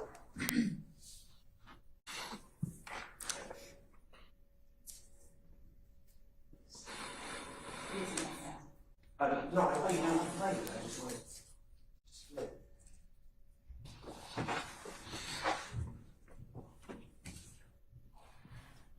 Oh, okay, Investigator Dennis, that is my client, correct? Yes. Okay. Now, did you pull this video off the internet? I don't recall. I just know that at some point I viewed it. So you don't know who pulled this off the internet. Do you know when it was pulled off the internet? It was pulled off during the time that we were this investigation. Do you know a date? I do not. Do you have a police report indicating a date of when it was pulled? I do not. Do you have a police report indicating who pulled it off the internet? I do not. Okay, at balleralert.com. Why is that on the bottom right of this video? Because it was probably screen grabbed from balleralert.com. So balleralert.com is a website that reposts things? Is that correct? Yes, How many people, is it a popular website in your opinion? it is. Okay, millions of people view balleralert.com? Yes. Okay, what about Repost Wiz app? Why is that there? It probably was screen grabbed when it was pulled. Okay, and in the beginning of this video, I don't believe it was played, but you're familiar with this video, correct? Yes. Doesn't it have something in the beginning, even before Ms. Stilla comes on, that says college kids or something to that nature? If you play it, I can see it. Well, it's been edited out here. Objection, Your Honor, we have that one, and it has not been edited out, they're two different. So, What's the base for the objection, madam? The testimony date has been edited out that Mr. Sharp has made. So, objection to the testimony of Mr. Sharp. I'm gonna sustain the objection. Ladies and gentlemen, you should disregard counsel's last questions. so we got a video. Oh, I'm sorry, Your Honor. You can rephrase, sir. I'm sorry. We have a video. You don't know who posted the video, but you're recognizing my client in the video. Yes. Okay. And somehow it goes through Repost Wiz app and then ends up on Baller Alert where it's viewed by potentially millions of people. Yes. All right. All right. Let's talk about the game. You're a fan of hip hop. Yes. Okay. Now, the game, as I understand, his government name is Jason Taylor. Do you know that to be a fact? Don't know. Okay. The game is a West Coast artist out of California, correct? Yes. Okay. The game, even in now we'll just say 2015. Again, we don't know when this was posted, but as of 2015, you would agree that the game was a very popular artist. Yes. Okay. Wins awards, known in the hip hop community. I'm overruling the objection. Wins awards, known in the hip hop community. I sustain the objection. Wins awards. I don't know if he wins awards, but he's a popular artist. Okay, known in the hip hop community. Yes. On videos, back when videos were on TV, the videos would actually be on TV, correct? Yes. MTV, BET. Objection, Your Honor, vague as to what the question is. I sustain the objection. His music videos would be played on MTV, BET. Objection compound, and objection speculation, and objection foundation as to where and when any of this person's music videos. I'm a sustained objection, Mr. Short. Have you seen his videos, his music videos? Him being who? Him being who, sir? Game. Have I seen his videos? Yes. Yes. On TV? Yes. Or social media or YouTube or whatever. The Game is not Dwayne Carter. Correct. Objection, Your Honor. Those are two different people, correct? I withdraw that. Okay. You can answer that question, sir. Yes, two different people. Okay. And The Game, I'm talking about April 25th, 2015, was not a concern of yours that night, correct? Correct. The Game was not performing at the compound, was it? No. He was not ever advertised to perform at the compound that night, correct? No. Okay. You are aware, you said you're familiar with my client. Yes. You're aware that he, like many people in Atlanta, was an aspiring rapper, correct? Correct. Okay. You're aware that he would rent studio time, correct? Objection, Your Honor, that would call for speculation. There's no foundation for I it. sustain the objection. Okay. This post that went to Repost Wiz app and then to this video that ended up on repostwiz.app and then went to Objection, Your Baller. Honor, as to the characterization of this post being posted on repostwiz.app. So what's your objection? To that. So mischaracterization of the testimony. I sustain the objection. This- I sustain the objection on the grounds. Just go ahead. This video that includes Repost Wiz app and at Baller Alert on it. Do you know how many millions of views this video received? I don't. Do you know how many millions of clicks on this video occurred? Objection, Your Honor, as to the number and basis and foundation. I'm asking if he knows. I sustain the objection. Are you aware of any other post that this aspiring rapper made that ever got nearly as many clicks as this video? Your Honor, to vagueness, speculation, I sustain assume it. facts, Are- not in I sustain the objection. Are you aware? Objection, he's already sustained it. Let him pose the question first, madam. Are you aware of how many clicks this video received? Objection, Your Honor, calls for speculation. I'm asking if he's aware. I You sustain can the say no. objection. Calls for speculation. Do you know I of any sustain the other? objection already. Go ahead and pose Do you it. know of any other video that this man has ever posted that's received this much attention? Objection, that would assume facts, not an I evidence. sustain the objection. Okay. The game's been to Atlanta since 2015, correct? Objection, foundation. I sustain the objection. Do you know if the game's been to Atlanta since 2015? Objection, relevance. I'll rule that. You can answer, sir, if you. I don't know. Are you aware of any violence that ever came to the game in any visits to Atlanta? Objection, Your Honor, foundation. I sustain the objection. Do you know of any violent acts that have been committed against the game in Atlanta? Objection, foundation. I sustain the objection. I'm asking if he knows, Your Honor. If he doesn't know, he doesn't know. Sir, you can answer that question. Do you know of any violent acts that have fallen upon the game? I'm aware of a post between the game, Jimmy Winfrey, and I believe the basketball player OJ Mayo making a post about squashing the beef, but that was initiated by this said video. Yes. Okay. Well, I'm going to ask you again. Are you aware of any acts of violence? No. Okay, thank you. Anything else? No, that's it. All right, Mr. Adams? Yes.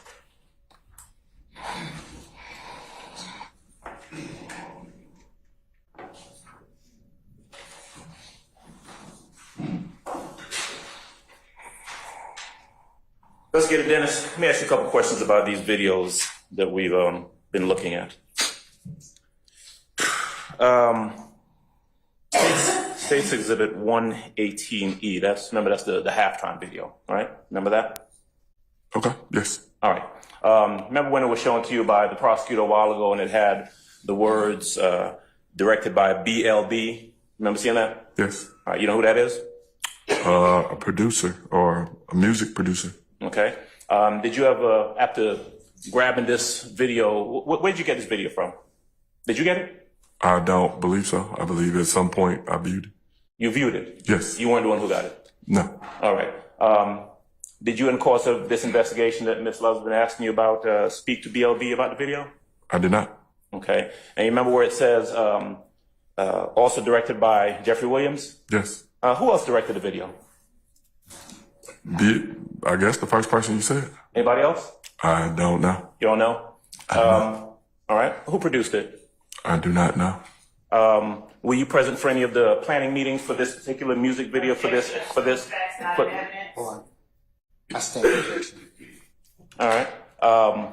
Do you know whether or not there were any planning meetings for this video? Objection, foundation. I'll rule the objection. You can answer that, sir. I do not. Okay. You know who the choreographer was? I do not. Do you know how many takes it took to do this video? I do not. Objection, Do you know? foundation, and relevance. I'll allow it. Can you repeat the question? Yeah.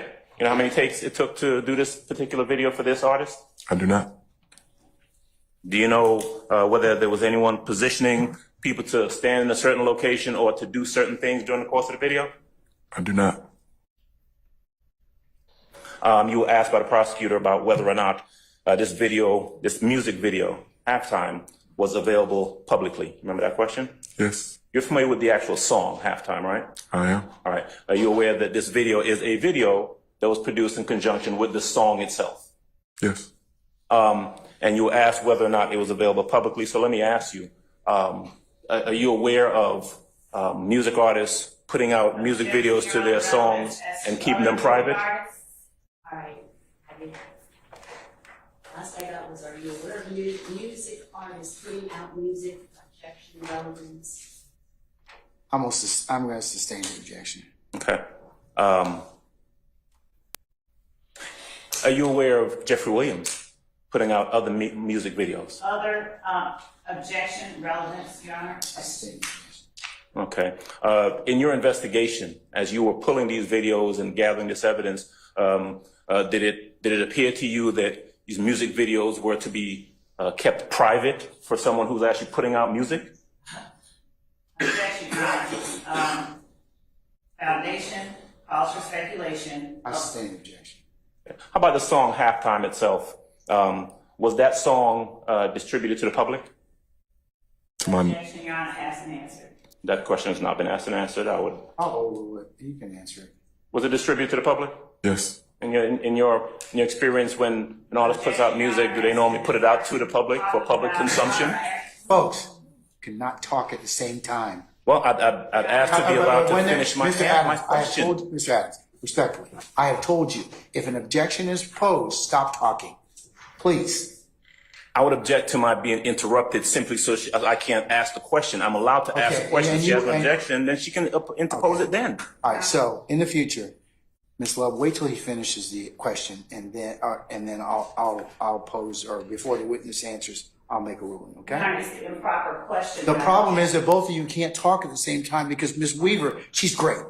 She should work at Congress, but because she takes down stuff that fast, but she cannot take simultaneous transactions. So don't do that. And Your Honor, I would ask that the court, when there is an objection made, that the court continue to require the stopping of the question because it's the improper question that I have to object. But I got to listen to the question first to determine whether or not it's objectionable.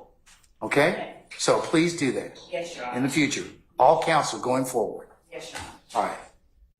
And so, Your Honor, I still object to that question, the portion that he asked up until the point that the objection is made. I'm going to overrule the objection. Mr. Adams, you may proceed. I don't even remember the question.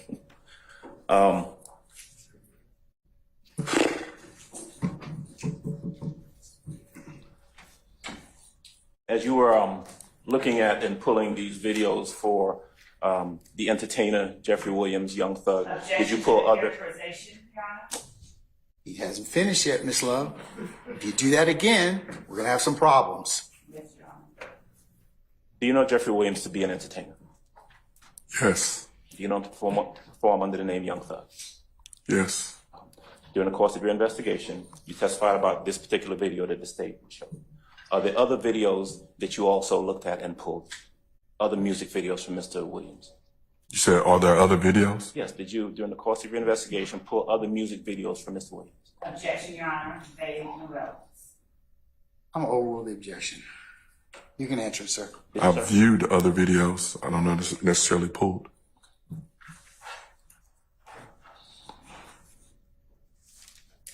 Were you able to either view or observe other videos where Mr. Williams makes reference to, in a positive manner, Mr. Dwayne Carter? Your Honor, I object to the characterization, vagueness.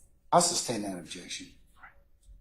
On State's Exhibit 125E, that was the video that was, as a matter of fact, can I have prosecution put that video up, please, 125E?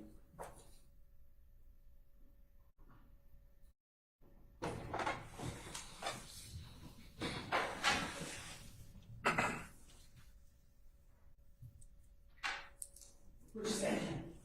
The whole thing? The whole thing, 1, 2, I believe, 31 seconds, the portion that the state played previously.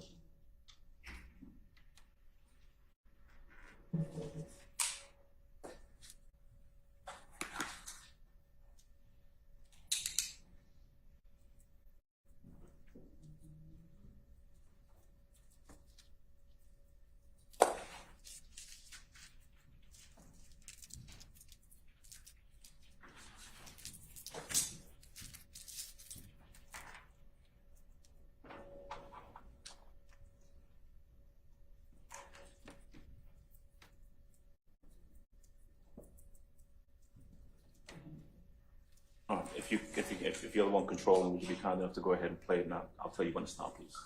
Go ahead. You can play it now.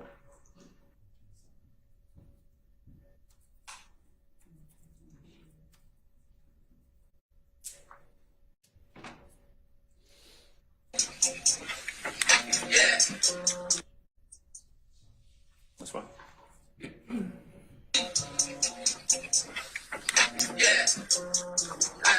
Yeah, YSL co-defendants coming out Friday, first show. New Orleans, Holly Grove. Fuck, nigga. Meet me there, better yet. Beat me there, you did. With them dicks, too. Yeah. Stop it right there, please. Can't name the mixtape Carter 6, cause these fuck ass niggas trying to. All right. Would you agree that these are two different videos? Yes. Do you know what's taking place in the first portion that we saw? What's taking place? I'll sustain the objection. All right. Do you know who it is that stitched these two videos together? I do not. Okay. You agree, though, that they are two separate and distinct videos, is that right? Yes. And so do you know when the other one actually ends and when this one that we're looking at right now, when it begins? I do not. Would you agree with me that stitching these two videos together does not pose an accurate depiction of what is said in either one of the videos? Would you agree with that? Objection, Your Honor. Characterization. I sustain the objection.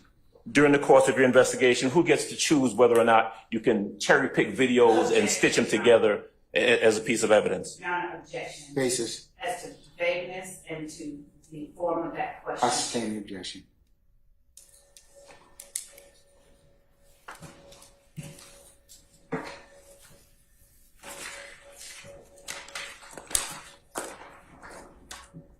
Thank you, Ms. Atkins. You can take that down, please.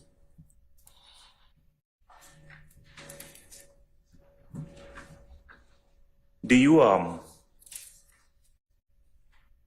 know when this album that we've been talking about, Carter 6 or Carter 6, whatever it is, when it was released? I do not.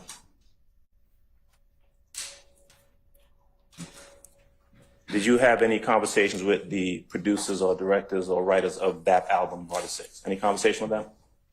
No, sir. All right.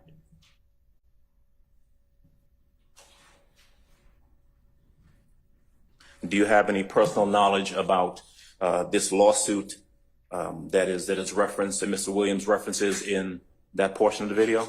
I do not.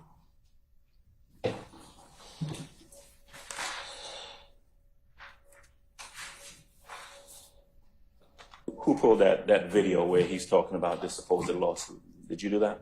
I don't think so. Okay. Do you know who did? possibly someone within our unit. And then did what? Gave it to the DA's office and said, hey, you can use this? Objection, Your Honor, as to 1, relevance, 2, compound, and 3, form of the question. I stand the objection. In the video that you were shown earlier that Mr. Shard was discussing with you, actually strike that.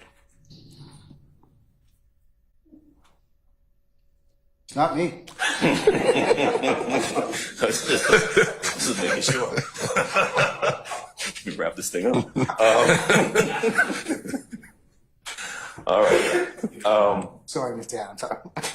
I'm glad it's not you. All right. Just the last couple questions about this whole discussion about the group of people at the compound, right? Remember you were asking questions about 25 or 25 people. Remember that line of questioning? Yes. All right. When the prosecutor asked you whether or not these people, quote, moved together, am I correct? Or did I hear you correctly that essentially what you were doing was dispersing a crowd of people? Objection Is that true? has been answered, Your Honor. I must sustain the objection. Do you know the names of the 25 people in that group of 25 people that we've been talking about? Say that again? You know the names of those 25 people? I gave you the names of the people that I could identify, that I knew names of. Right. And the other people, you don't know? Not sure. That's all I got. Thank you, sir. Any other examiners? Yes, Mr. Matthews. Investigator Dennis, good afternoon, sir. Good afternoon. How are you? I have a few questions for you. You recall holding up those two $100 notes? Yes. You testified earlier that Jimmy Winfrey offered you those currencies at the probation department, correct? Yes. Now, this was actually at the probation department of Mr. Jimmy Winfrey, correct? Yes. All right. And his probation officer was there that day, correct? Yes. You were there that day, correct? Yes. You didn't go inside and share that information with the probation officer, correct? None of us went inside. We were outside. Okay. You did not reference that particular alleged transaction in any case note that you prepared in connection with that investigation, correct? No. You did not recommend to the probation officer to draw up a petition to violate his probation for offering you a bribe, correct? No. You did not present to a local magistrate that you were offered a bribe by Jimmy Winfrey, correct? No. You did not seek out an arrest warrant, correct? No. You stated that you held on to those notes, but you never stated that Jimmy Winfrey asked for the money back or anything of that nature, correct? No. And on that particular date, Jimmy Winfrey did not mention the name of any other individual that's seated in this courtroom when those alleged monies were offered. Is that correct? No. He didn't indicate that it had anything to do with YSL, did he? He just mentioned that he was acting up the other night. Okay. He didn't indicate to you that he was offering those notes on behalf. Well, let him finish his question. Yes. Is that your question? He did not indicate to you, that is Jimmy Winfrey, he did not indicate to you that he was offering those notes to you on behalf of YSL, correct? Basis. Okay, here's that. I sustain the objection. That's all I have. Thank you, Your All Honor. right, thank you, Mr. Matthews. Anyone else? Any other defense examiners? All right. Anything further? Not at this time, please. All right. May retired Detective Dennis be permanently temporarily excused as a witness? Temporarily. All right. Detective Dennis, we're going to temporarily excuse you as a witness. Please don't discuss your testimony to anybody except the attorneys in this case. And we'll give you enough notice to when you need to come back, if at all. Okay? All right. All right. Thank you, sir. Thank you. Your Honor, may we approach? You may.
All right, ladies and gentlemen, we have reached a time for today that, remember I told you we were going to leave anyways around somewhere between 3 and 4 o'clock. And so what I like to do is I've talked with counsel and given our next witness, we feel it prudent to start on Monday with that witness, okay? So what I like to do is to just recess you until that time. Remember, tomorrow we will not have any proceedings that you will need to be involved in. It's an administrative day for you all as a group. And you'll return on Monday for 8:30 for an anticipated 9 o'clock start time. So that'll be you'll be recalled for Monday. Then I'll go over on Monday, just to recap for you the rest of May. Okay. So that we're straight on those particular days. All right? Okay. All right.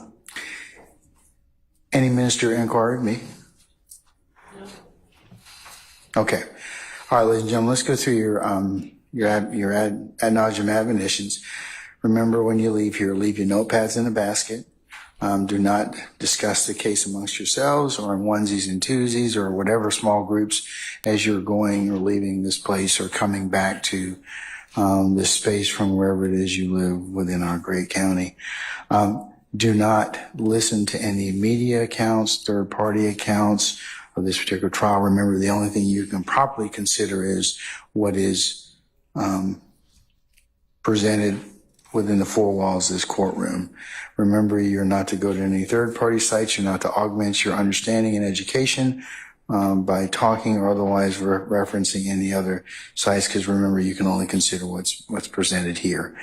Also, do not go to any of the scenes that may have been depicted. You may have shown pictures as that would not be permissible or authorized. Also, as you're sitting back there in your headquarters, remember it will be a violation for you to recap or otherwise handicap the testimony by saying, hey, what do you think about such and such? Or speculate as to what we were doing out here. Remember, that's not authorized by you as a body. You can consider the case only when it's properly submitted to you, and the court gives you the appropriate instructions on how you're supposed to begin that process. All right, and then, ladies and gentlemen, if anybody, third party or otherwise, tries to reach out to you, you remember what your duty is to let myself and Sergeant Ingram know immediately that some type of contact has been attempted either via social media, be any others, emails or any other, or in person. But that would be your duty to tell us about that. And then thank you for your extreme patience that you've given us and will continue to give us through the resolution of this matter, okay? All right. For those of you who are moms or grandmas or aunties and will celebrate Mother's Day this weekend, on behalf of all the parties here, I wish all of you and your families a happy Mother's Day. Thank you. All right. Is there any minister inquiry you have of me? Okay. If not, we will see you on Monday at 8:30. Okay. All right. All rise.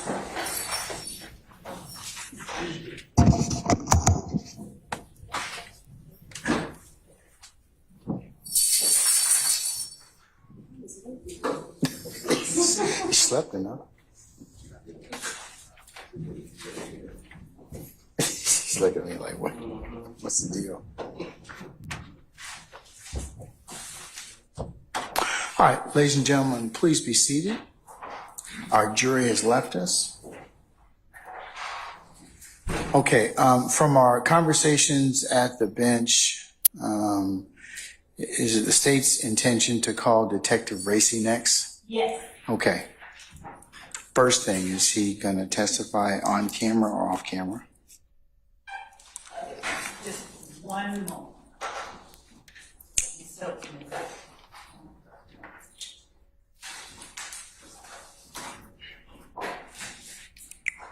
Oh, I think that he's going to be off camera. Getting confirmation because of his status.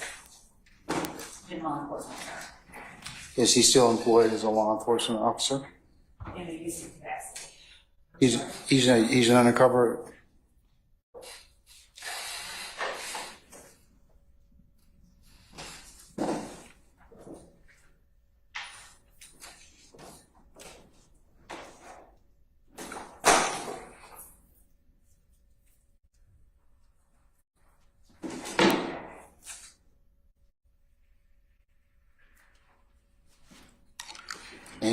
Any defense counsel wish to be heard about that issue? Mr. Harvey.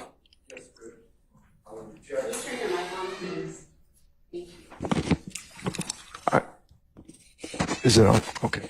It's I would object to him testifying off camera. I haven't heard any reason that suggests that the constitutional rights of an open trial should be curtailed. Okay. Anyone else? All right, Mr. Harvey. I'm going to, over your objection, given the fact that he's an undercover officer, I'll permit him to testify in this open forum, but he just won't be videoed. He will still be audioed and otherwise. All right. Okay, what specific issues do we need to talk about in terms of, are there any videos or any other evidence that we need to the court needs to look at? Judge, I don't think that there are, other than I think the one that Mr. Adams brought up, the third Jeffrey Williams video. Is that one going to be shown through Detective Racy? That one may be shown through Detective Racy. All right, I'll need to take a look at that one. But what about any other videos or pictures or social media posts or anything like that? There are other social media posts, Your Honor, if the court would permit me just one moment to look through our list of exhibits for those matters. Just 1 second. All right.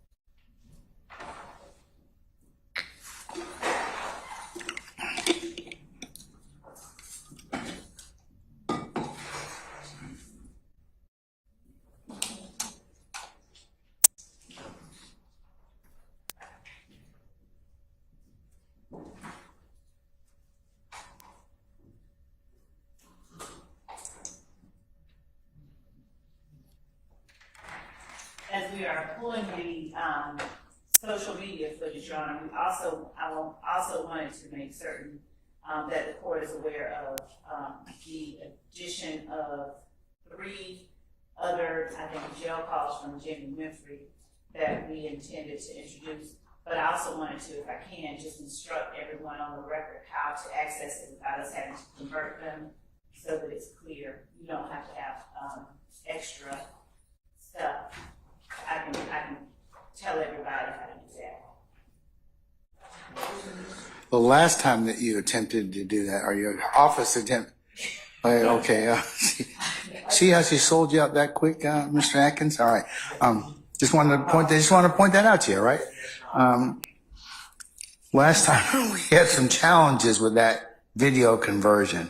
So can we ensure that that gets done so that everyone within the sound of my voice in this courtroom can go ahead and access that? Yes. And if they have a specific objections, they can be flagged? Yes, it's not a conversion, but I'll do that all after, or I'll just sort of do a little round table. And I'll also tell Mr. Kearns how to access it without it being converted with the media that you have. How long are these 3 jail calls? I think about 15 minutes each. We're converting them anyway, the 3 of them, but I still wanted to make the court aware. It would be helpful if you did that so I could listen to them beforehand. We're doing that. As a matter of fact, that is what is being worked on. And when will that be done by? We can have that by in the morning, Your Honor, if that's okay with the court, so that after. In the morning by what time, madam? 11 o'clock.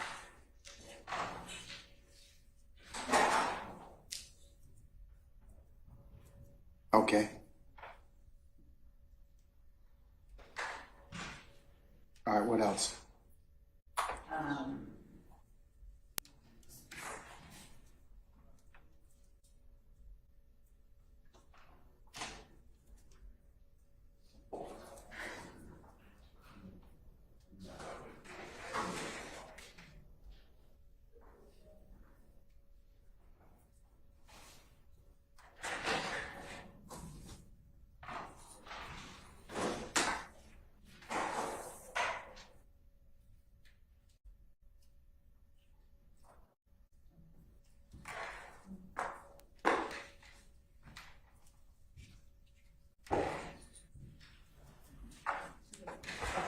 Your Honor, Ms. Hilton just informed me that He being who? he being Detective Racy, he does not mind being filmed, so we can withdraw the need to not have him on camera.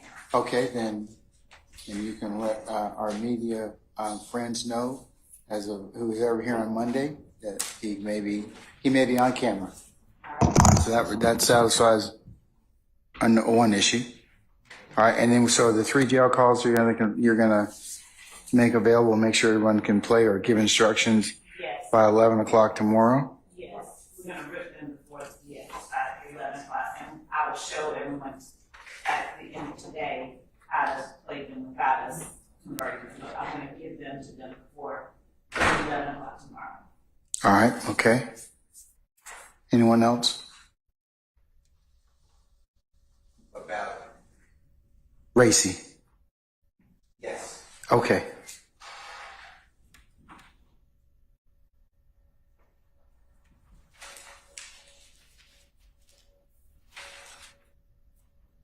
Sorry.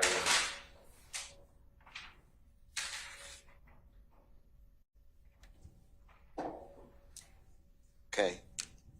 So the state may not, I don't know what they're going to do, but I certainly want to keep the smile on the court, the prepared court. So this is what I flagged, but if this is not what the state is doing with this witness, if they would just say that, then I could just move on. First thing is, it's July 15, 2015. Over objection, this honorable court is admitting a DeKalb County in custody statement to an ATF agent, Cunningham, and Detective Racy. Racy, I think, is R-A-I-C-C-I. Oh, SS, not CC, not Colette. SS. Samantha. I've asked for, I put in writing, I filed a motion, I could give you the date, but it was months ago.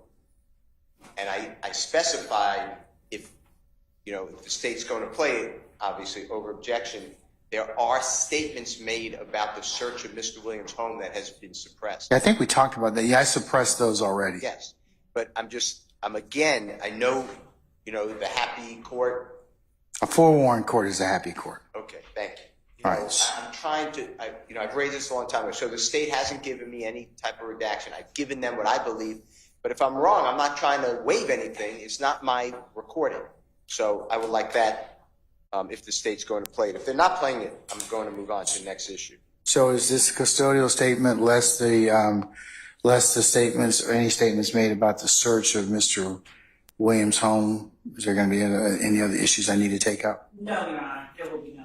Okay, so you've done the redaction? So, Your Honor, two things. One, we don't know the court just denied the motion to suppress the statements, and we have. I'd said that a long time ago. Right, that's what I'm saying. Mr. Steele said that the court admitted over his objection. We're not saying that we're necessarily even playing the statement, but if we did, it would be with all of those redactions, and of course, we would give to counsel the copy of it before we even. All right, let's just do that now so that there's not a problem, okay? Because look, it's better and for smooth of ease of presentation for them to have that redaction And if there's any objection to the redaction, or is there something else that needs to be redacted, which sometimes happens, things are, omitted by accident, and that won't be a problem or an issue. So can we do that? Can you turn that over by tomorrow? Yes. Okay. All right. Okay. All right. Next. Okay, so you ordered that all jail calls that the state intends to use at trial be given to us. We were given 2. Let me rephrase. We were given thousands of jail calls, but the state identified 2 that they share with Solomon Court and us. So on those 2 that we already have, one of them has Miss Diop, that's D-I-O-P, is her last name. She's speaking with Mr. Winfrey. I'm objecting based upon hearsay. She's not a witness. I don't know if she's going to be a witness, but she's non-testifying. And I'm objecting to that jail call for that portion. On that same jail call, there's also a relative. I don't know who it is. It's a relative of Mr. Winfrey. I'm objecting to that part also because she, the woman, is not on that witness list to my knowledge. Now, look, I don't know who that person is. I just know that that person's not testifying, at least for the jail call. So I'm objecting under hearsay to these non-testifying people. There is the second jail call that we all heard, Your Honor, that was sent to you that involves Mr. Williams on the call. I'm going to object, but I understand that is Mr. Williams.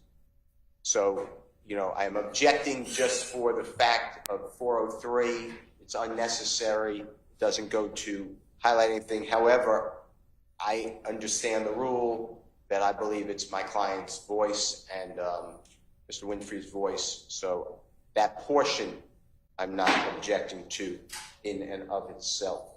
You just have a general objection to the phone call being admitted, period. Yes. Okay. And more specifically, any non-testifying party except my client. Okay. Right. But that's the one that involves Mr. Winfrey and your client purportedly, right? Small part. Other parts involve other people. It's more than my client on the call. It's as if like. So do you have objections to those non-testifying witnesses as well? Yes, that's what I'm saying. All right. I'm objecting to all the non-testifying witnesses. Okay, so let's do Winfrey call number 1, State. What about these non-testifying witnesses that Mr. Steele's purported, are they going to testify as part of your case in chief or the foundation for those calls, or what's your intent? Are you going to edit them out? So, Your Honor, we're not, the calls that we'll be introducing through Detective Racy, and it will be Ms. Hilton that will be doing the examination.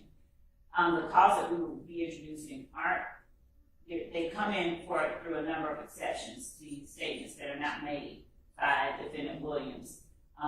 What about the non-speaking witnesses that are not, or non-testifying witnesses, not non-speaking, the non-testifying witnesses? Of course, Mr. Winfrey, his statements would be admissible probably as a party opponent, but what about the other people that are there? For context, Your Honor, under the rule of completeness, the conversation itself that is being had, Still hearsay.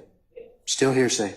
It would be admissible to complete we're not using those for the truth of the matter asserted. They would be being. I know that, but but that they're still objectionable under that particular basis.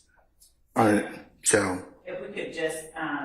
We've covered this before. We have. We've covered this before. To pull up the calls themselves or to speak specifically about. I listened to those calls. Remember, you gave them to me. So, Your Honor, they are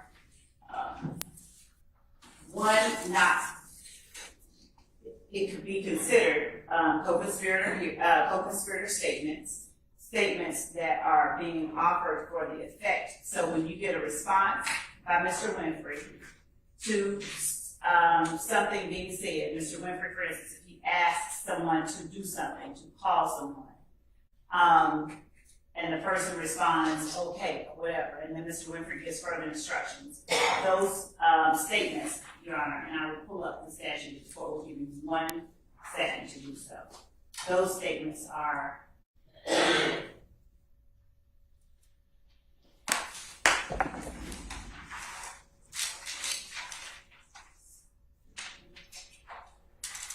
I'm going to pull up the statute.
So in this particular call that we're talking about, Judge, as it stands today, we're looking only to get in Mr. Winfrey's words in response to the request that he is making that he be put on paper so that the police don't think this is some street shit at the end. So not the whole call that includes other commentary, but the portion where he is instructing someone to do something for him, and their response to his instruction. And the fact that he made the request, and the fact that the response was given, not so much what the response is or the content of the response, but just that, for instance, put me on paper with YSL so they don't think this is some street shit. Okay, we'll do that. Not saying that they actually did, but the fact that it was conveyed. So that portion of the first call. You want to give me a statute? Oh, yes. And how long is that particular portion of the call on call 1? Let's identify it. What date and time was that call? So record can be clear for purposes of our discussion.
All right, Ms. Love. Okay, so Your Honor, This is the first jail call, and what date and time, what date was it made? June 28th, Of what year? 2015. Okay. And And what do you purport to, which section do you want, how long is it in total, and then what section do you want to play? in total, Your Honor, this call is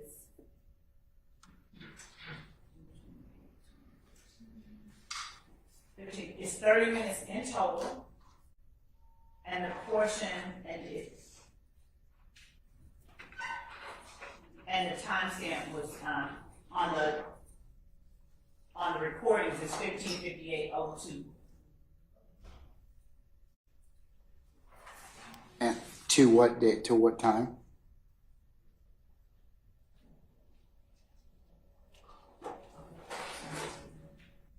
So it's time.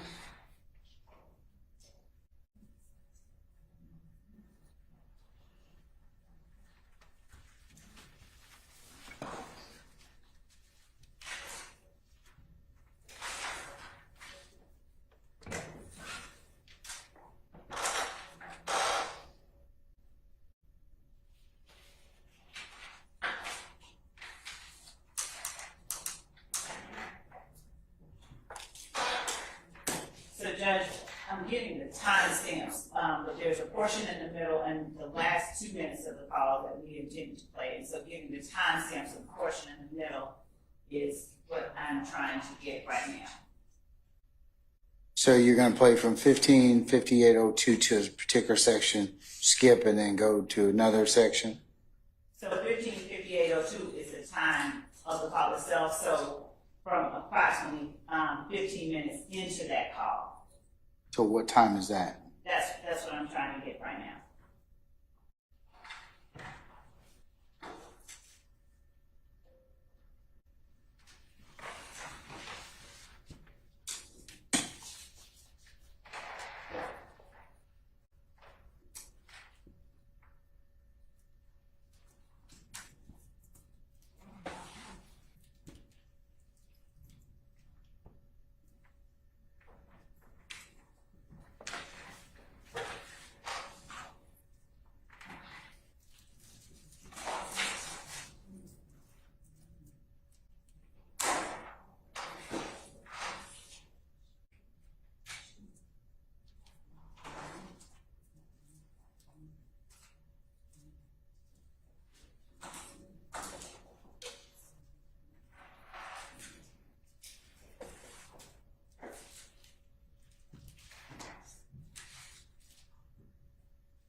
So Judge, for now, because we're trying to get the exact location of it, and we're still working on that, I would ask the court to allow us to come back to the exact location.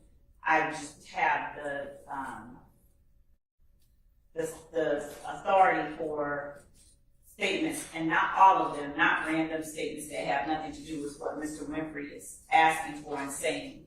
But I would ask that the court allow me to just point to the authority that I was speaking of earlier for the inclusion of the statements that were not made by Mr. Winfrey. Okay, but is this relative or related to the call that that the portion of this particular call that was made on June 28th? Is that what you're asking me to, or to consider to admit? Yes. Yes? Yeah, I think I'm asking. Yeah, you're not asking me to omit, to admit the entirety of the tape, right? Right. We're Okay. not asking to admit the entirety. You're asking me to admit a portion of that, a segmented portion, and this case law is relative to why that is admissible with other speakers? Your Honor, yes. So actually, Okay. I would say that the case law is relative or relevant to why the entirety of the call would be admissible.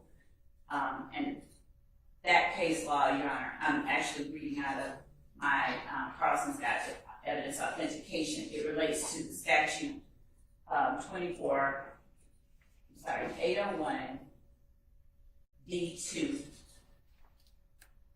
The issue of whether a non-party statement 24 dash what?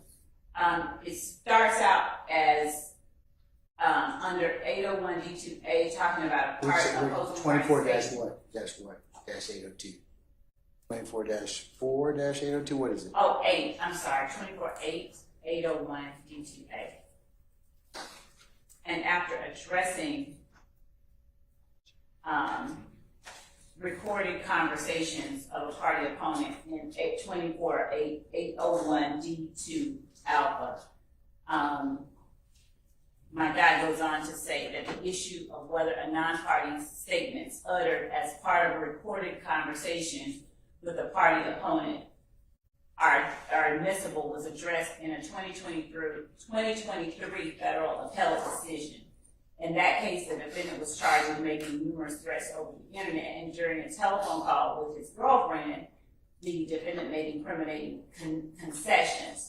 Juxtaposing the party admissions of the defendant with the introduction of the girlfriend's statement, the First Circuit Court of Appeals observed statements of a party opponent can thus be offered for their truth. Statements by declarants other than the party opponent can still be admitted in the context of 801 D2 evidence, where such statements are offered for a limited purpose, such as providing an explanation for the party opponent's portion of the conversation, but are not. So as to the call itself, the entirety of the first call that we're talking about, our position is that the statements by other people than Mr. Winfrey would not be being offered for the truth of their matter asserted, but rather for the context, to provide the listener, the jury, with the context for that call. And Judge, I'm looking in a smaller book than the one I normally look in. I can give the court my copy of the third edition of the Guide to Evidence Authentication. It's on my page 6, and I'll give it to the court.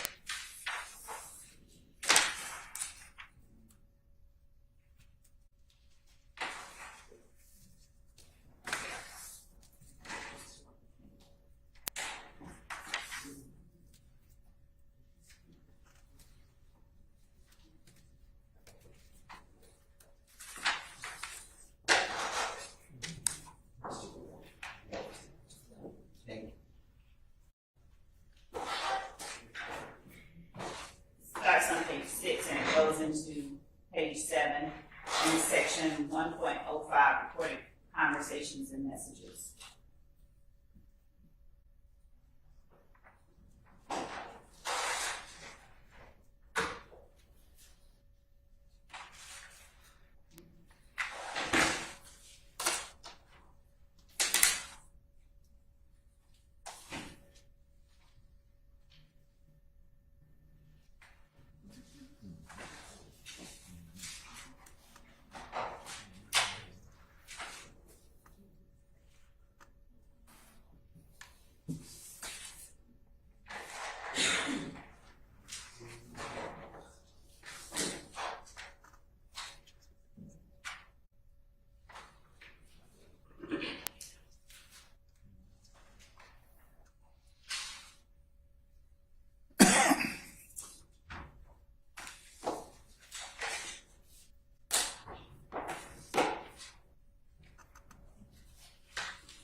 Okay, did you find out which section you'd like to admit, or you're asking the court to consider for admission?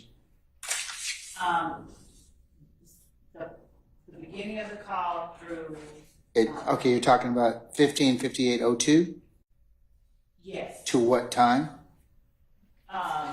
Through 5 minutes in, and then at 7 minutes and 10 seconds in.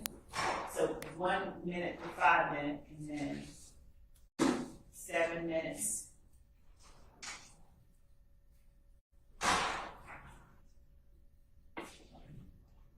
And then 7 minutes and 10 seconds in.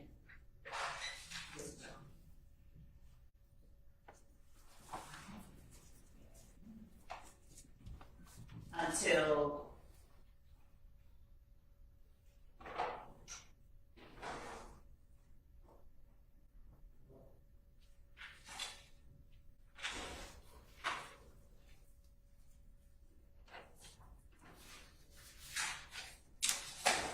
I'm still getting the middle portion, but the very last portion are the last 30 seconds of the call. 30 minutes and 7 seconds in to 30 minutes and 37 seconds. That's almost most of the call. Your Honor? That's almost most of the call. No, the last. The last 7, seconds. the 7 minutes, 10 seconds to what time? That You was- said to the last 30 seconds of the call? That's what you said. I'm So that sorry. would be most of the call. I misspoke. Okay. I was saying that the end portion of the 7 minute section, that was the portion I was trying to get, the end portion of that. So I was skipping, there were 3 sections. I said 1 to 5 minutes, and then the second section started at 7 minutes. I didn't yet have the last section of that middle. So how long are you playing of the 7 minutes and 10 seconds? That section. That's the portion that we're doing.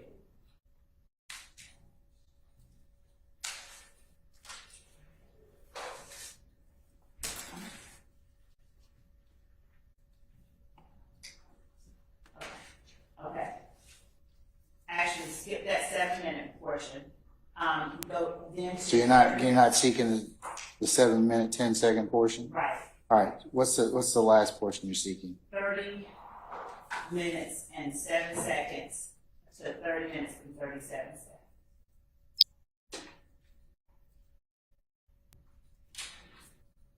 Okay.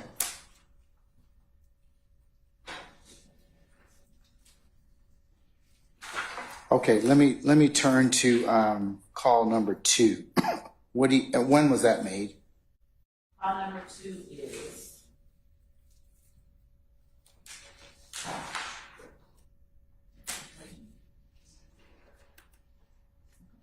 June 13th, 2015 at approximately 17:39 hours.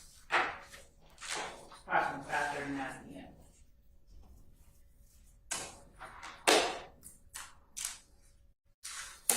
Which portions are you seeking to play? How long does that take? Just one second, Your Honor. I think from our previous conversations, that tape is shorter. And I think I've got that information. Let's see.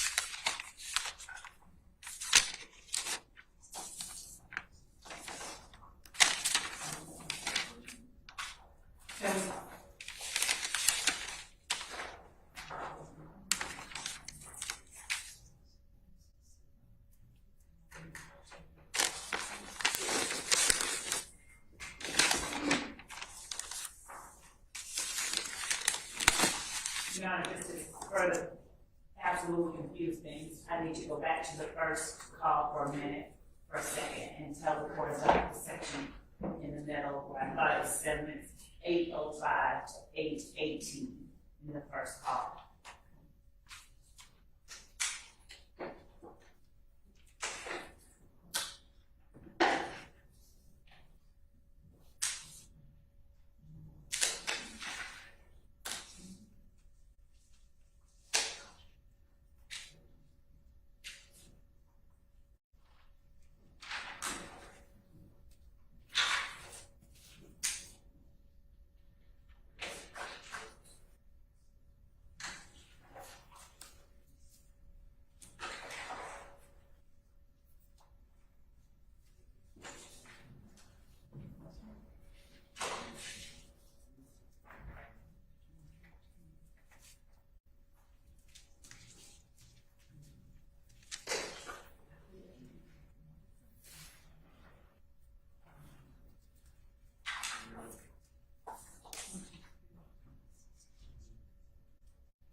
time hacks for all of these calls, and we are trying to recover the drive that those are on.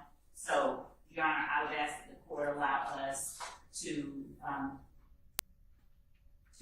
either recapture those time hacks in the drive that we are trying to recover, or to allow us an opportunity via whatever mechanism the court prefers to send to both the court and the parties, rather than us listening to the whole 30-minute call here right now, to provide that to the court and the parties tomorrow by the same time that we'll be giving to the court the other matters. As well, we can, if the court permits us, as to the very first one, we can play for the court the 3 sections that we were asking to be admitted now, and then provide the second call for tomorrow. Are you talking about the call that's on June the 13th? Yes. Okay, well, remember, I've listened to the call, so I don't need to listen to them again. I just need to know the legal basis for admissibility. It appears that you've given me, or you fostered that at this point in time that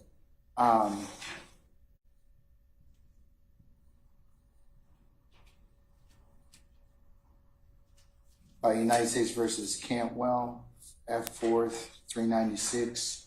Defendant's portion of the call came in under 801 D2 Alpha, and girlfriend's corresponding statements were admitted for limited purpose of contextualization. So, Mr. Steele or Mr. Sharp or anybody else, you have any other response to that? If it's for that limited purpose, or I believe Mr. Adams, or it may have been Mr. Adams that maybe mentioned that, but do you have any response to that in terms of the admissibility of if these are Mr. Winfrey's statements and he's talking to a third party, those statements can come in for contextualization? I respectfully request the court to consider not admitting them. It is, and I need a case for you. But Mr. Winfrey is not a physical person here, so he's the party opponent. So I don't believe that 24-8-801D2A should apply. The context is, yes, that is the rule of completeness. It's also it's non-hearsay because it's just used for context. But here, the way my memory is, and I know the state has changed around numbers, so I don't know if I'm talking about the right conversation, but if it's Miss Diop, what I remember is Mr. Winfrey says something to the effect, I want to get on paper with YSL to make it look legitimate. That is not a quote, but it's something with that type of, I need that employment to be on paper. And Ms. Diop replies something to the effect of, I don't know about that, or we'll see, or I'll look into it.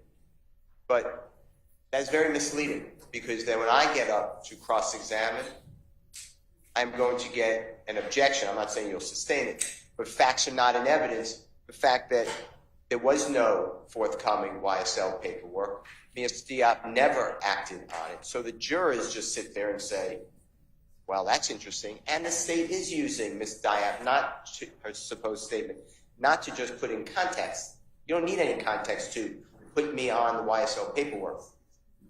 They're using it for the truth of the matter, sir. I'll see what I can do. I'll see if I can do that. I don't know about that. Whatever the quotes are. So I need to see exactly the portions that the state is illuminating, but I do not believe that just because I'm speaking with someone and I am the person recorded and I'm the defendant, God forbid, not on trial, that my statements come in and the person who I'm speaking with come in.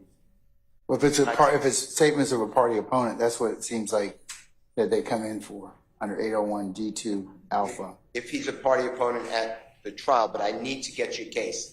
Could be wrong, but I think the opponent needs to be there. Like if he pled guilty and was not here, let's just assume he's not a pending case because he's a pending case. Let's just, like Mr. Murphy. He pled guilty. Mr. Murphy's no longer an opponent. He resolved his case. So I'm not sure, and I need to look into it, but Mr. Winfrey's not here, so I'm not so sure that a party opponent applies to him. If it does, I'll let you know. I mean, I have to look up the law. Okay. But that's so I have two different bases. One, I'm not so sure a party opponent applies when Mr. Winfrey's not here, but I need to get law. Number two, the way I remember that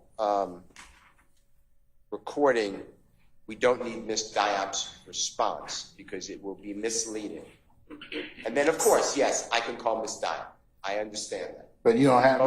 That's exactly what you've always told me. Yeah. You said be careful because you don't have to do anything. No, and But it would be that is misleading true. at this point. That's true. That's true. So, Your Honor, in response, I would just point out that Mr. Winfrey remains a party opponent. His case is not resolved. He does not have to be physically present. So it doesn't make a difference if he's available or unavailable? Right. It does not. Like, he's a party opponent because we can't force him to testify. But because yeah. well, this is an exception to hearsay rule anyway. So it wouldn't make a difference whether he's here or not, Mr. Steele. There are sections under where it does make a difference whether or not a party opponent is here, present and available when they're not. So since it's an exception, it doesn't make a difference. But you can look it up and let me know. Okay. And additionally, in response to the second part of what Mr. Steele says, I believe that Mr. Winfrey is in fact talking to a person that he's calling Wheezy, and he's saying for that person to get in touch with Amina and to have her, Miss Amina, complete the paperwork so it doesn't look like street shit. And the person says, I'll see what I can do, or I'll try to do it, whatever it is that Mr. Steele is saying. But of course, the further information that he shared with the court about him asking facts that are not in evidence, that would be a separate matter that of course we would object to because we don't have any evidence that she did or didn't. We're not asking, we're not seeking to prove whether she did or didn't. We're seeking to show that there's a conspiracy, the existence of the conspiracy, and as part of it, Mr. Winfrey is saying to his friend, have Amina put me on paper so this doesn't look like some street shit. So that further proves count one of our indictment. Who is Amina? Amina Diop is a person listed. It's on the Secretary of State's website as a one of the officials, one of the persons who have management in Mr.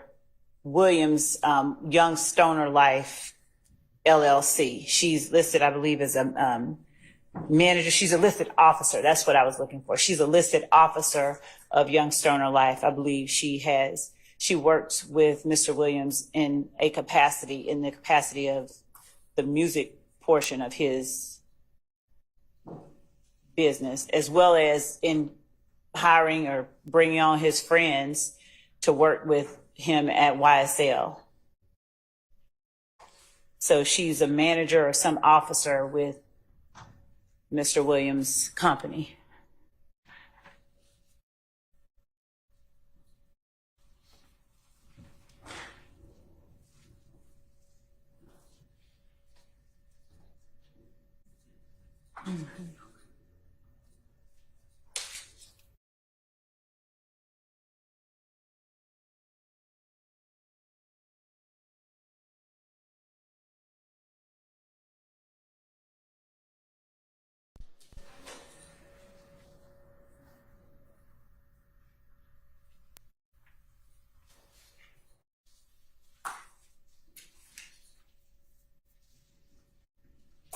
Okay.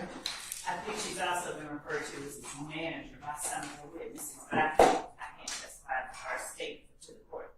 But she's his manager of what? She's just someone who acts on behalf of Mr. Williams. Okay. All right. All right, Mr. Steele, I'll let you ponder that issue, and I'll take it up. Depending upon how I rule, will depend upon the admissibility of these 2 phone calls. Okay? Court, can you order the state, and if you didn't already do it, to give us the exact numbers again? I got very confused on the portions of that recording that they're seeking to admit. They said they're going to give it to you by tomorrow. Okay, at with 11. the numbers. Tomorrow at 11. Thank you. Is that correct, Miss Love? Did I get that correct? You got that right. Okay. All right.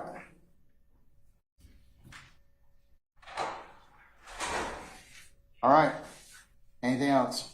I do, Your Honor. So the state announced today that they have 3 more.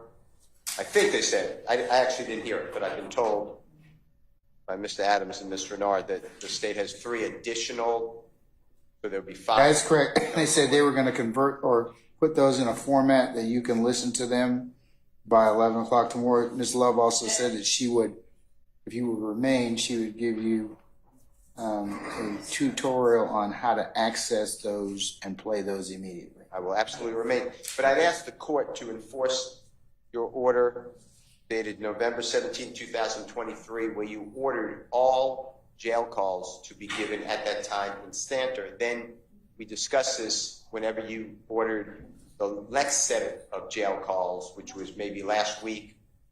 And you said the same thing. Yes, this should have been done going forward. It has to be done, but give now everything that's coming up. And we didn't have these 3 jail calls. So out of just your order, I would ask that any other jail calls be excluded based upon time limits. Madam? Your Honor, they've had the jail call since 2022, I believe. And what we've been doing all along, as we've said we would continue to do, is identifying them before we tender them so that if there is any issue with them, we can address it with the court. So we will be providing to them by 11 o'clock tomorrow for any calls that we intend to play in the upcoming week, the timestamps and the dates of the call, so that if there's any issue, it can be brought up. But in terms of not complying, we have fully complied with what the court has directed in terms of giving them all the jail calls, unless there are some that, are made after that time. Well, if there are any other jail calls that are unearthed as of this point in time, Right. Yeah, they won't be admitted. They won't be admitted at this point, if you haven't otherwise turned them over already. Right. So, Mr. Steele, I'll take them up If they don't. as we have, because it seems like you have the universe of all the jail calls, but all of you have told me collectively as a group that there are thousands of calls. And what I'm going to ask the state to do, and that's why I wanted to kind of on a weekly or biweekly basis figure out which calls were going to be made so we could go through this exercise. And I don't have to do it when a witness is on the stand. Right. And I never said I didn't have thousands of jail calls. And I've reviewed thousands of jail calls. I've told Yeah, but it wasn't my intent to exclude anything else at this point. listen, I'm not here to argue. I'm just reminding I the court. understand, but that's not what I intended to do. This sir. is your order of 11/17/2003. Yeah, that meant turn over all the jail calls that were outstanding at that point in time. You have the universe of jail calls. The only thing that I'm asking them, the state, to do at this point in time is to flag as we kind of go along those calls, so we can kind of deal with them. Okay, listen, these are your orders, so you know what. Yes, sir. So, yes, sir. This is what it reads, if you don't mind.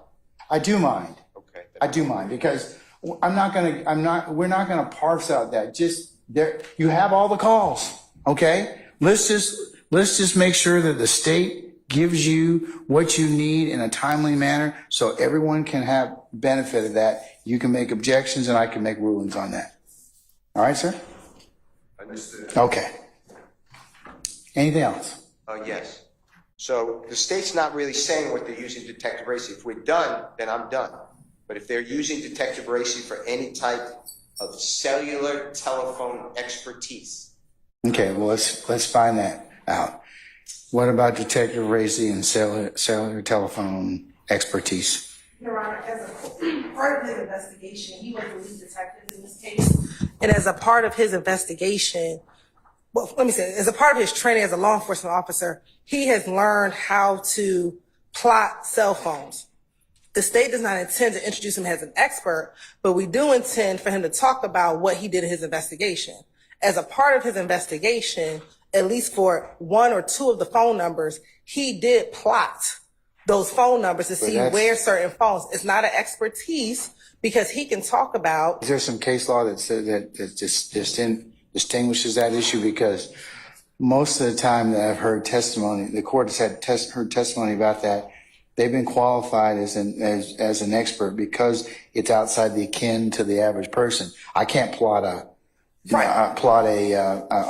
telephone call, and I don't have specific knowledge about the carriers and directional issues and the like. So, but he's been to training, Your Honor, which he can talk about the training that he's been to. He can talk about how he's been trained, and he can talk about what he did. Now, he will not go into as much detail as the azimuth and the three sides of the tower, but he can say, I went to courses, I know how to read the CDRs, and with that understanding, this is what I did. I then turned that information over to the experts to confirm what I did, but he specifically knows he's been to training, he's read the plots, he knows how to read CDRs, and what he did was he went into, I think he's going to say, I went into Google, I put up the longitude and latitude, and I plotted it, but he's not going to talk about the azimuth and the size of the towers. He's just going to be able to say, this phone was at this location based on the longitude and latitude at this time, and this time. But he's not going to go into the full detail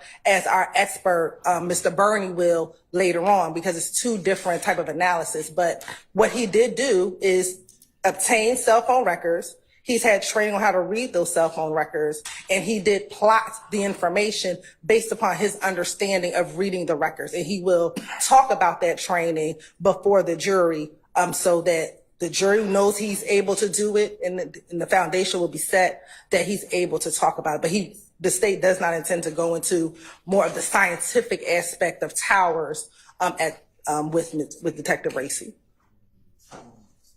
He has received 5 different specialized trainings in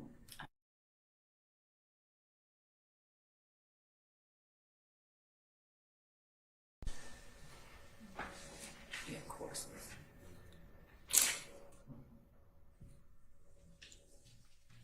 This is just to show.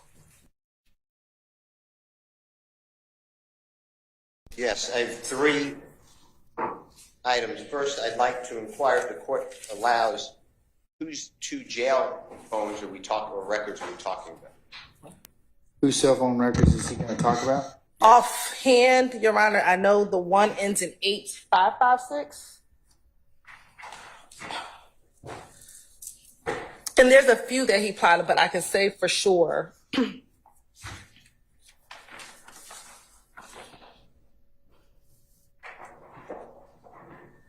Excuse me, 8553. 8553. Yes, the number ending in 8553, Okay. as well as the number ending in 3383. Those are 2 for sure that I know that he actually, like I said, figured out the longitude and latitude and put that in like a Google. Okay. Based on his understanding of reading the records and his training, and he had done it multiple times prior to this particular incident.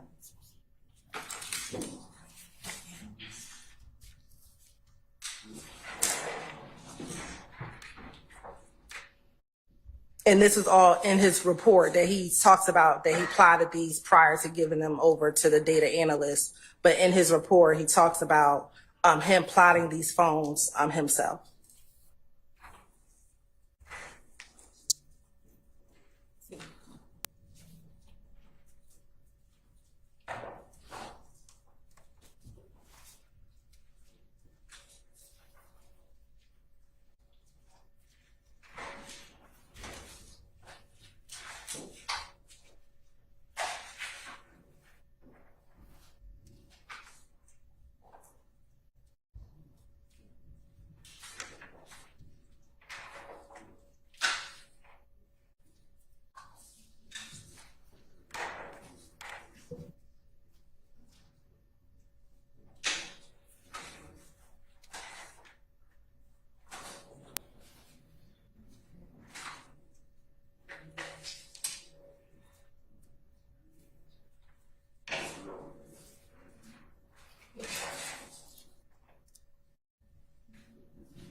Your Honor, may I step out just for a moment, 1 minute to use the bathroom?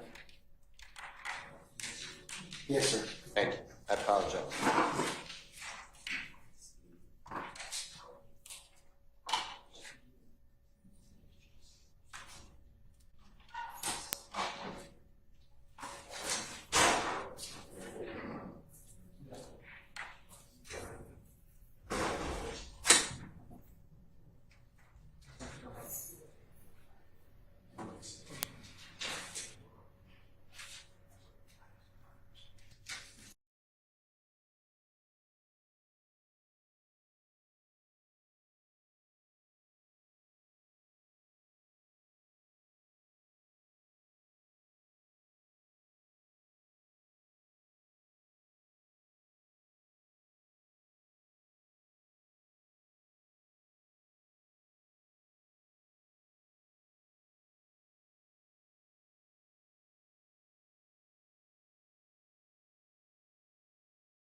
Brown? Okay.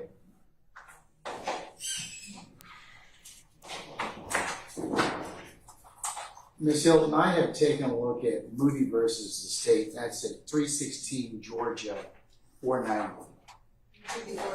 490. 316 Georgia 490. Moody versus the state. And my concern is, or the court's concern is, that it does fall into the category of expert testimony because it is based upon scientific, technical, or other specialized knowledge. So if you have some case, because this is what it says right here, in this particular case, Moody, you had two, Moody contends the prosecutor committed misconduct by eliciting from two Fulton County jail nurses and a former county jail officer improper medical opinion testimony designed to rebut his expert testimony. It says under OCGA 24-701 Alpha, Rule 701A, a lay witness may testify in the form of opinions or inferences that are rational based on the witness's perception, helpful to a clear understanding of the determination of fact and issue, and not based on scientific, technical, or other specialized knowledge. So, lay witnesses may draw on their professional experiences to guide their opinions without necessarily being treated as expert witnesses. But in the cell phone folks, that's technical or other specialized knowledge. And I mean, if you qualify from an expert, that's fine. I don't have an issue. Or you got another case which specifically says, hey, folks testifying about cell phone records or plotting. This isn't the first time this kind of evidence is being, evidence being elicited for, in trials. So if you've got some other appellate opinion that would be informative to the court, I'll listen to it. But it looks like under Moody, citing Bullard versus the state 307 Georgia 482 at pinpoint 491, it would look like that it would fall under scientific, technical, or specialized knowledge. Thank you, Your Honor. And we can have these next couple of days to look about some case law. That's fine. And I'm saying if that does fall within that category, you could certainly qualify him as lay the foundation, attempt to qualify him as an expert, and the court will consider that accordingly. Thank you, Your Honor. Yes, Mr. Short. Thank you, Your Honor. One additional concern that I had about Racy, Detective Racy's testimony. As part of this case, we were given ballistic reports, gunshot residue reports, other sorts of reports. Now, the state has not indicated that they're seeking to admit any of this scientific evidence through Racy. But if they are, similarly to how Mr. Steele just addressed the cell phone data, I'm going to be objecting to that. I think it falls under the case that you just cited, but also, Your Honor, it's a confrontation clause issue. And it falls under Bullcoming v. New Mexico, 564 U.S. 647. That's 2011, and that case basically said that scientific expert, you can't just call in another scientific expert who had nothing to do with the testing of the materials, and certainly under that reasoning, you can't just ask the lead detective what the results of some scientific tests were without bringing in the actual scientists who performed the test. Well, without laying foundation as to that, because sometimes that evidence gets admitted independently and then it forms the foundation, because once it's the expert test or the technician testifies about that, say for example it's ballistics or whatever else, then of course you can testify. And I don't know of the state planning to call any of these experts, so I'm just going to say that I'm going to have an issue if they attempt to get into any of these scientific. That would be foundation, and you could certainly object accordingly. Okay. What's that? That would be foundation, and you could certainly object accordingly. Okay. I just wanted to flag that for Your Honor. All right. Okay. Anything else? No. Mr. Steele? Your Honor, and again, I don't know. Again, I don't know if this is an issue, but if the state tries to seek the admission of Mr. Winfrey's certified copy of his guilty plea in Cobb County. Through this witness, I have concerns, especially with this, because as the court already ordered, but I did not see it, the state is ordered to redact and let us review and then present to the honorable court Mr. Williams' name from the indictment. I would ask the indictment not go back. And again, Well, we deal with that later, but has the redaction occurred? not to my knowledge. Your Honor, there was. I'm sorry. Your Honor, there are two things that I needed to point out to the court. One, the line of questioning of Mr. Lewis by Mr. Adams related completely as to why it is that Mr. Lewis would be suing Jeffrey Williams and YSL when neither of them, or at least not Mr. Williams, was alleged to have been anywhere. So by asking those kind of questions, I know that we approached the bench at some point. And I still have not, I won't admit those. So, right. So we let Mr. Lewis, we didn't ask anything about that. But in terms of the Mr. Williams' name being listed in the indictment, the court has ordered until the court hears further argument or further elucidation on the point that we do certain redactions. We are not intending to put up anything in front of this jury without putting it in front of the court first and letting it be known. So even if we tender a copy of Mr. Winfrey's certified conviction, we would not be publishing that conviction for the jury with anything on it that the court has told us to redact, period. Yeah, we've covered that already, yes. So it goes without saying. But there's not going to be any testimony about Mr. Williams, right, from Cobb County? No, Okay. It would not, wait, to be clear, when you say from Cobb County. Cobb County, yes. Miss Hilton is, she's pulling my coattail, but Your Honor, the point that I'm making is we won't be referencing his name in that indictment. Okay. With this witness. All right. That's what I mean. There when may I be say other that. reasons and other Yes. independent bases Yes. that may be relevant and admissible, but I'll take that up. I'll cross that bridge when I get to it. And then Words matter. the informed court is the happy court.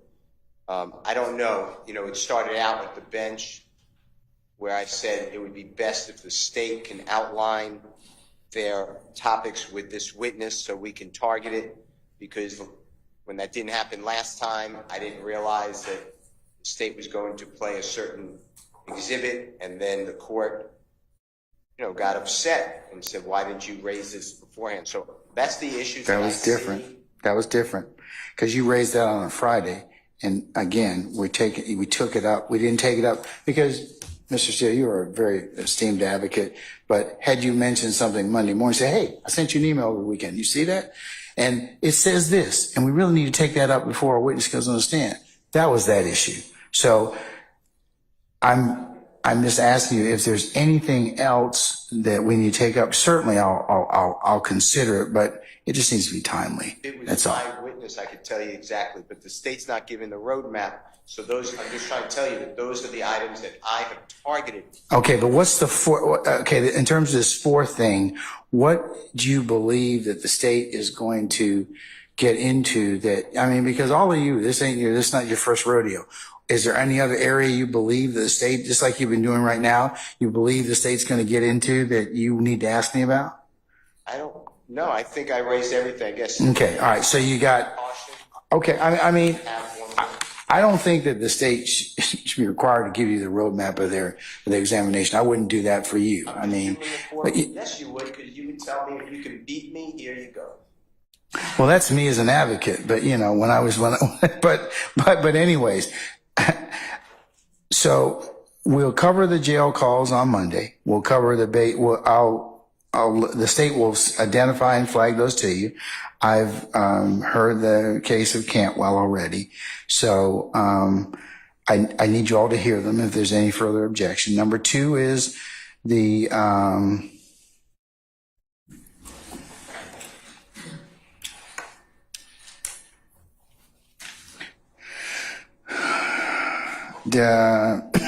detective or officer Racy's cell phone discussions without being qualified as an expert under Moody versus the state, 316 Georgia 490. The state says they'll research that issue to see if that is proper for him to testify as a lay witness in that respect. 3 is the Mr. Winfrey's certified copy, which has Mr. Williams' name redacted out of it, if the state introduces it in terms of discussion, that will be the only thing that they do. They don't talk about Mr. Williams in this particular document.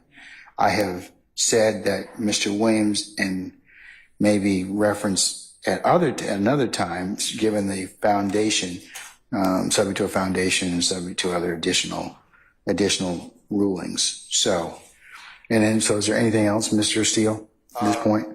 I know you were looking for another one. It was the July 15, 2015 in custody statement.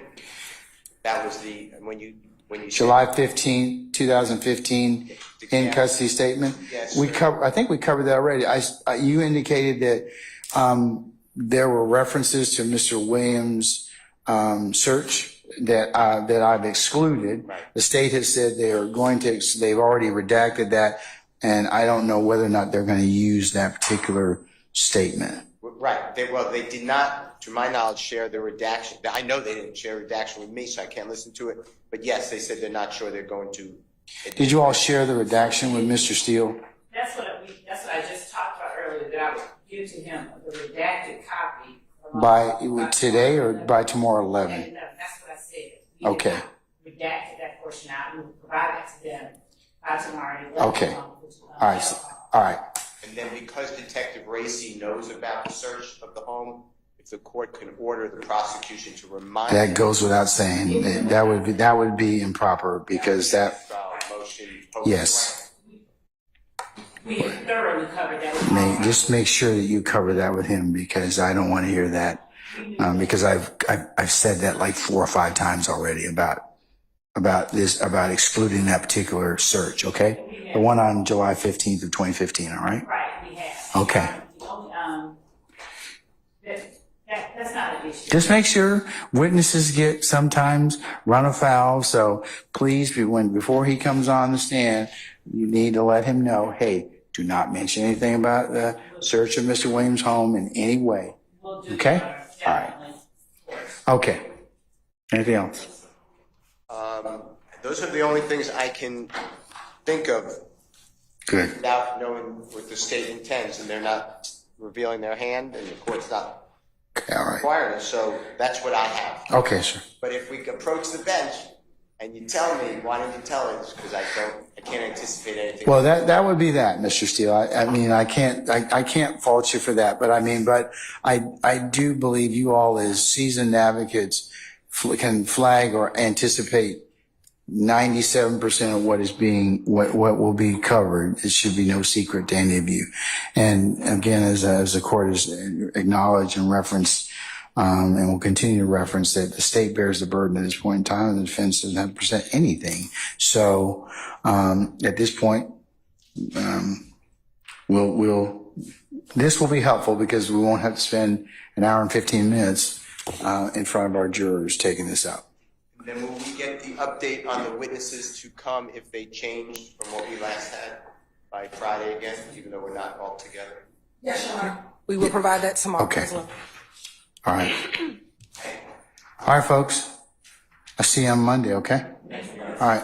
Happy Mother's Day to you, all of you, and your families, and your moms, grandmas, aunties, and sisters. Okay. All right.